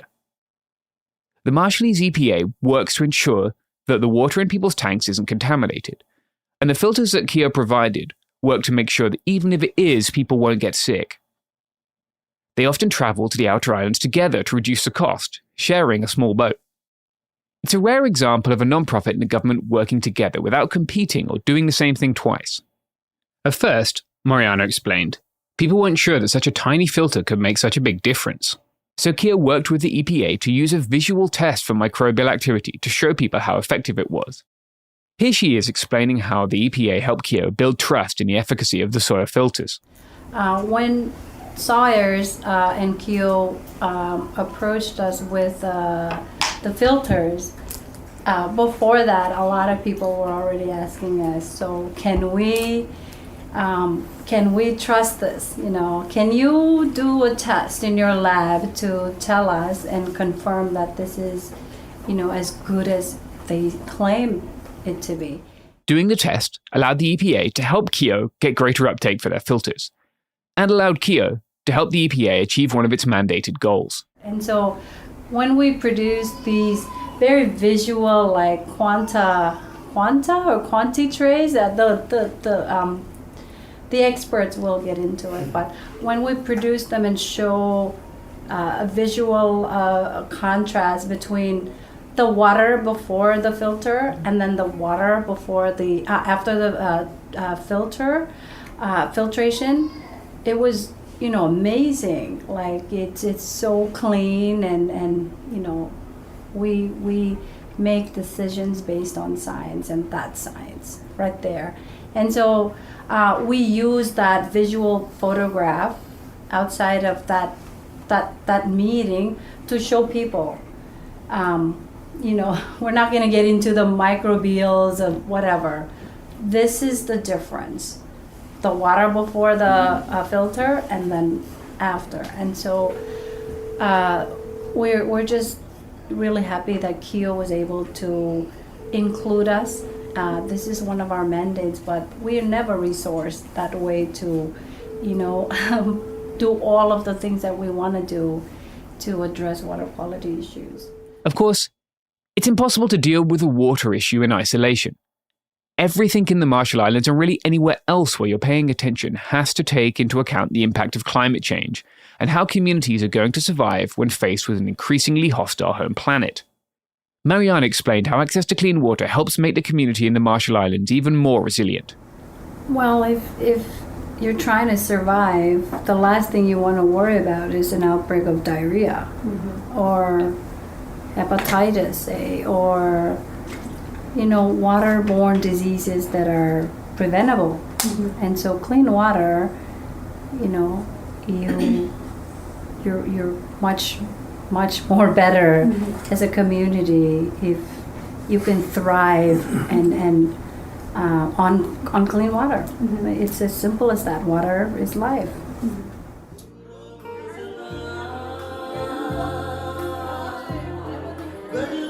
One night during my trip to the Marshall Islands, I was able to join Keough for a dinner that celebrated the completion of their water project, meaning that everyone in the Marshall Islands had access to water that won't make them sick. To get a better sense of what this really means, I wanted to talk to some families who had received those filters and to see what the clean water access meant to them.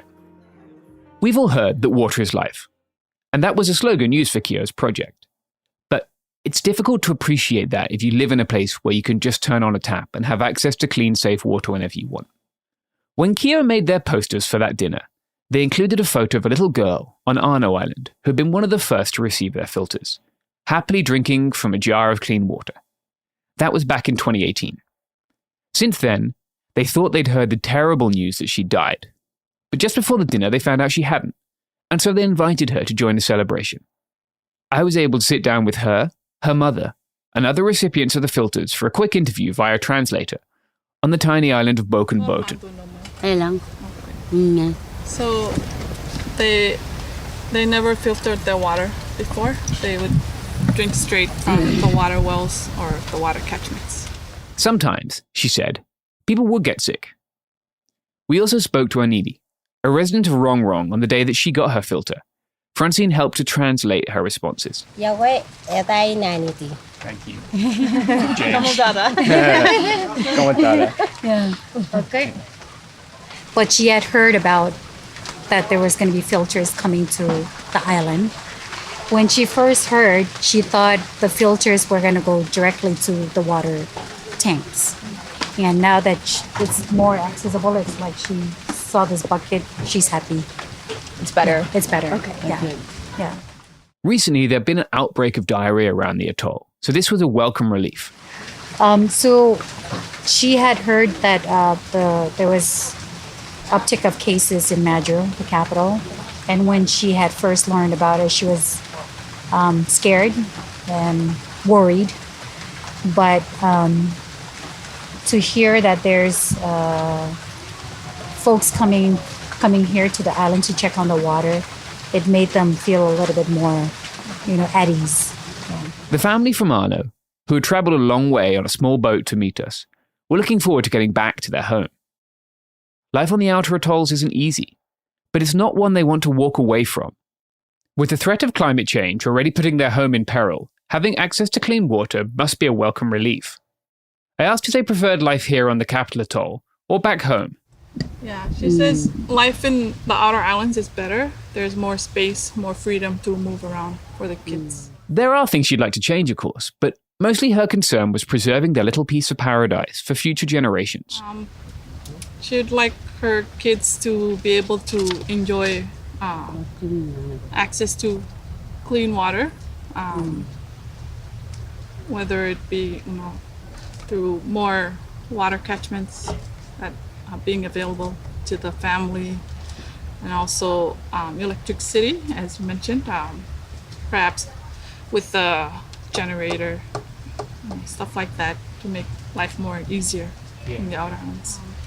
She'd like to, like in the future, be able to see the fishing grounds preserved, as well as the land for their farming needs.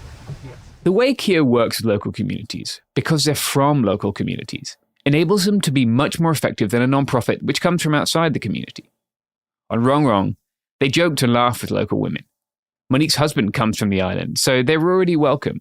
And then after some time bantering, they explained the way the water filters work. In Marshallese families, there's still a fairly gendered division of labour in many cases, and it seemed to be that the women on the island were the ones who stayed to learn about the filters, so it was appropriate that it was women who were teaching them. Preservation doesn't mean there can't be change. The Marshall Islands have seen a huge change in the last few years, and much of that is down to the dedicated work of a large number of women who have formed community groups to empower each other and address social, ecological, and public health issues that are facing their communities. The umbrella organisation that works with these women's groups is called WUTMI. I'll let Maria from WUTMI explain what that means and why they started the group in the first place. First of all, welcome. As you know, WUTMI stands for Women United Together Marshall Islands. It also means in Marshallese, your flower. And that's how we wanted the acronym to mean both English and Marshallese. And as Daisy said, it was established in 1987 to fill a gap with respect to the advancement of women.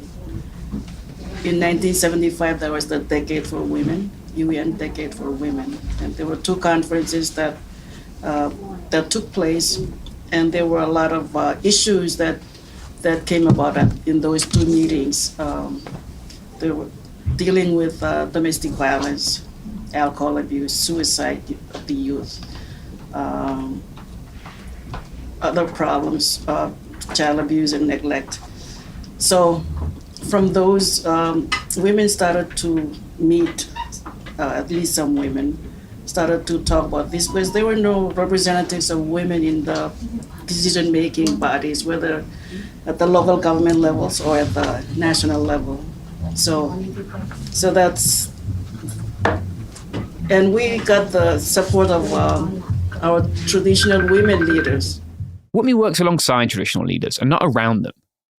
The same was true of all the programs that have been successful on the islands. On our last day, we visited WAM, the program that builds the canoes we heard about.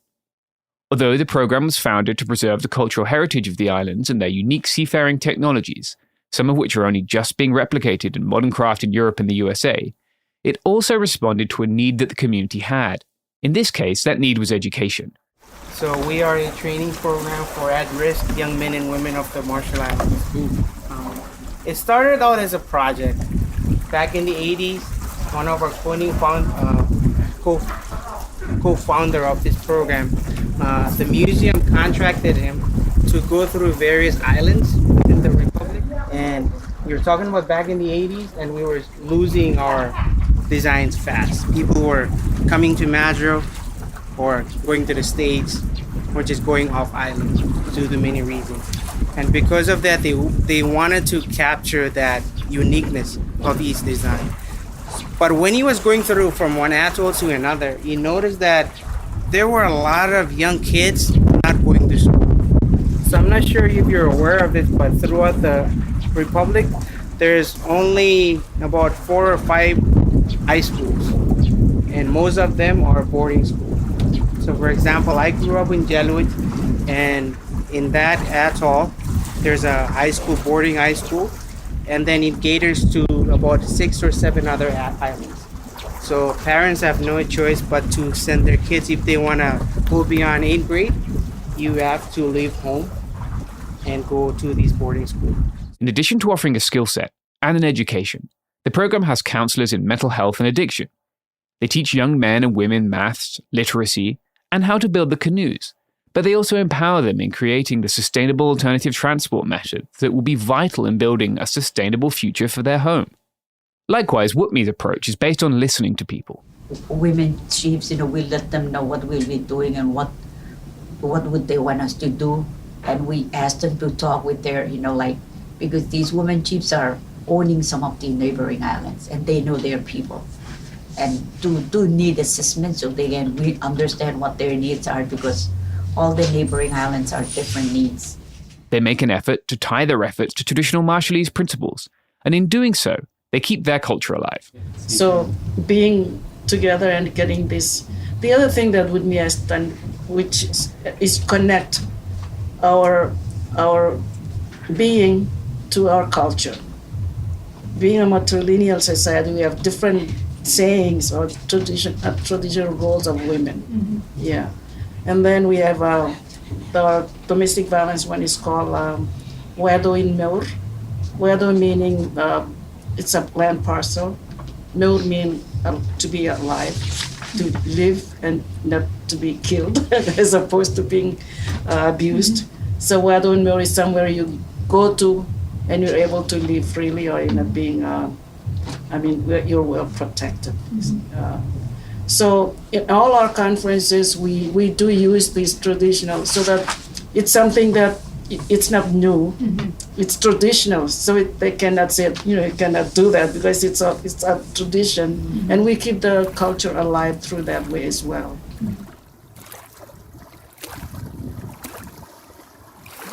Almost everyone you've heard from in this series, aside from the men, is a member of KIO or WUTMI or both. KIO is one of the chapters of WUTMI, and many of the KIO leaders are the daughters of WUTMI's leadership. WUTMI have implemented parent-as-teacher early childhood education programs, domestic violence prevention programs, and many other social, economic, and political programs across the islands. The results are easy to see. All over the Marshall Islands, government offices and NGOs are run by women now. The Marshall Islands had the first woman president in the whole Pacific, and she was elected in January 2016, a year when rampant misogyny was more evident than ever in the United States presidential election. Of course, many Marshallese women go to the United States, and WUTMI's members are no exception. One of the major challenges has been to make sure that we keep the organization intact. Because it's, especially at present time, because there's a lot of out-migration that we have to constantly work with, especially with women in the outer islands where they come and then they don't stay long in the urban areas, they just migrate out. So now there are so many of them that they're trying to form women's group in the United States as well. very interesting. Yeah.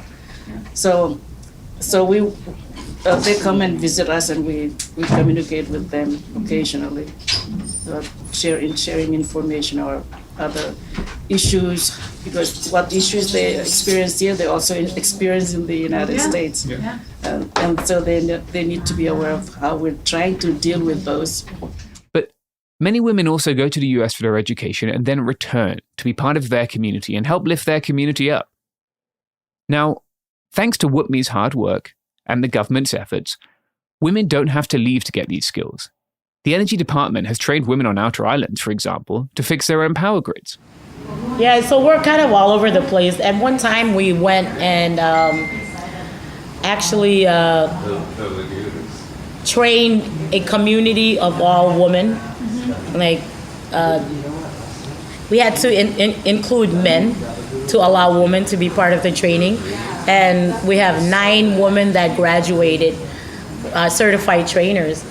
And we awarded them with tools and everything. So when there's power outages in their solar home systems, and they can address it. And Grace, who's in the middle, that's the island where she's from, where we train the women to become trainers, and it's our first ever. So when we found that it was successful, we try to extend it out to the other islands. Yeah. So I think that's one of the reasons why it's difficult for countries such as us, where we've been colonized, and trying to find a balance between a modern day government form of democracy, where you're taught that individualism is important and your rights are important, and then you have your traditional structure when you grow up, you're taught that it's a collective society. Your piety is important. Respecting, it's not, your thoughts are not worth it. Your elders and your chiefs, and so I think that's where we have to find the balance. This comment that Angeline made in our chat after her excellent presentation on energy sovereignty really got me thinking about the post-colonial future of the Marshall Islands. Today, they're empowered as an independent nation, but they still have to exist within a framework where corporations and more powerful governments don't have to pay for the consequences of their actions. In 2022, the US unsealed an indictment of a Chinese couple who bribed 5 Marshallese members of parliament and attempted to bribe a 6th in order to help them carve out a kind of mini-state, a so-called special economic zone, as a tax haven on Rongelap Atoll. This is one of the places heavily impacted by the nuclear testing we spoke about earlier. Hilda Hein, among others, opposed this. She said, "Economic development is and should be encouraged, but not at the expense of money laundering and other similarly ill activities that are usually a part of money laundering, as was obvious in the Rongelap Atoll Special Administrative Region legislation. The people of Rongelap deserved better standards of living and economic development." While there's no evidence of CCP involvement in the scheme, it came as part of a larger panic about Beijing's influence in the region. In 2022, the Solomon Islands signed a pact with China to help improve their internal security. And China has already provided the Solomons with police training and donated replica guns and riot control equipment, such as water cannon vehicles. The Solomon Islands are still covered in bombs from the US and Japan's fighting in the Pacific, but instead of helping dispose of these, this form of investment is sending more weapons to the government, not help to the people there. According to a recent published study in the journal Science, the world's corporations produce so much climate change-causing pollution that it would eat up 44% of their profits if they had to pay damages for the impact of their activity. Your reusable straw might help, and it's good that you're using it. But until the world, and giant corporations especially, listen to the voices of people impacted by our choices, things won't change. I want to end by talking about the future of the Marshall Islands, and how Marshallese people are determining that. In the last century, they've been let down by the League of Nations, who reallocated the islands to the Japanese under South Seas Mandate, and then let down by the US and the UN after the war. And they're still being let down by international institutions today when their demands for climate fairness are ignored. But this doesn't mean they can't benefit from international solidarity. It was American-made water filters and a significant donation from a company better known for hiking that helped every single person in the Marshall Islands get clean water. It was Greenpeace who relocated people when the US government wouldn't. And it was Marshallese women who took week-long nausea-inducing boat rides across dangerous seas to distribute those water filters that save lives in places where there's less access to care. With access to the right resources and international solidarity and goodwill, the possibilities for the Marshall Islands seem endless. They've endured World War, survived the dropping of the atom bomb, and they're adapting to climate change by centering community in their obligations to each other, rather than trying to each take what they can and get out. With access to clean water and homes free of smoke, their children will be healthier, and every child I met on the island seemed to have bright hopes for the future. I met one kid who wanted to be a basketball player, and another who aspired to apparently be as tall as I am. People in the islands don't focus on their past, but on their future, and with a little solidarity and decency from the rest of the world, they have a very bright one. I want to finish this series with the explanation we got from Whitney of the Marshallese flag. It's a great flag, by the way, and you should look it up if you haven't seen it. It's one of the most common flags of convenience for merchant vessels all over the world. I've seen it in several continents, but never really knew what it meant. At least for now, it seems to mean that these tiny islands, which have been through so much, still have great hopes for the future. The Marshallese flag, there's two, the orange and the white, right? And they represent the Rayleigh chain and the Rada chain, the sunrise chain of islands and the sunset chain of islands, which form the Marshall Islands. So those two lines, but those lines, there's one orange and one white. Orange is for courage. It's called Kio. And the white is for peace. So, but these lines are not parallel. They become larger as they move up. And they don't start from the corner. They start from a little bit over the corner of the flag, meaning that we have a past. We didn't start from the beginning when we started this new government in 1979. And then as it moves up, it doesn't go all the way to the corner at the top, because we're always growing. We're always growing. We need to grow. It's very important.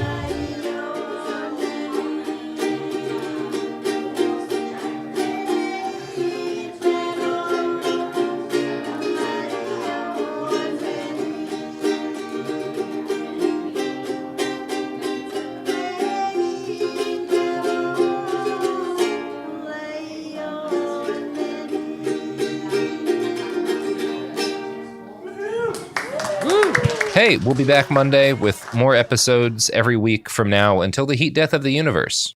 It Could Happen Here is a production of Cool Zone Media. For more podcasts from Cool Zone Media, visit our website, coolzonemedia.com, or check us out on the iHeartRadio app, Apple Podcasts, or wherever you listen to podcasts. You can find sources for It Could Happen Here updated monthly at coolzonemedia.com/sources. Thanks for listening. Pro drivers live for race day, but for small business owners, every day is race day. That's why going pro with Lenovo Pro matters. One-on-one advice, IT solutions, and customized hardware powered by Intel Core Ultra processors keep your business on the right track. Business goes pro with Lenovo Pro. Sign up for free at lenovo.com/pro. Lenovo. Tired of spills and stains on your sofa? Wash away your worries with Anabei. Anabei is the only designer sofa that's machine washable inside and out, starting at just $699. Plus, Anabei sofas are pet-friendly, stain-resistant, and feature changeable slip covers and modular pieces. Get up to 60% off site-wide with a 30-day money-back guarantee. Visit WashableSofas.com to get yours now. That's WashableSofas.com. Offers are subject to change, and certain restrictions may apply. After the rush of the holidays, what you really want is your space back. Pura is a smart home fragrance system designed to help you feel calm, grounded, and at ease, without adding one more thing to your routine. Control scent intensity, schedules, and timing right from your phone. And right now, get a free Pura home diffuser when you subscribe to 2 cents for 12 months, risk-free for 30 days. It's restoration made simple. Visit Pura.com to get started now. This is an iHeart podcast. Guaranteed Human.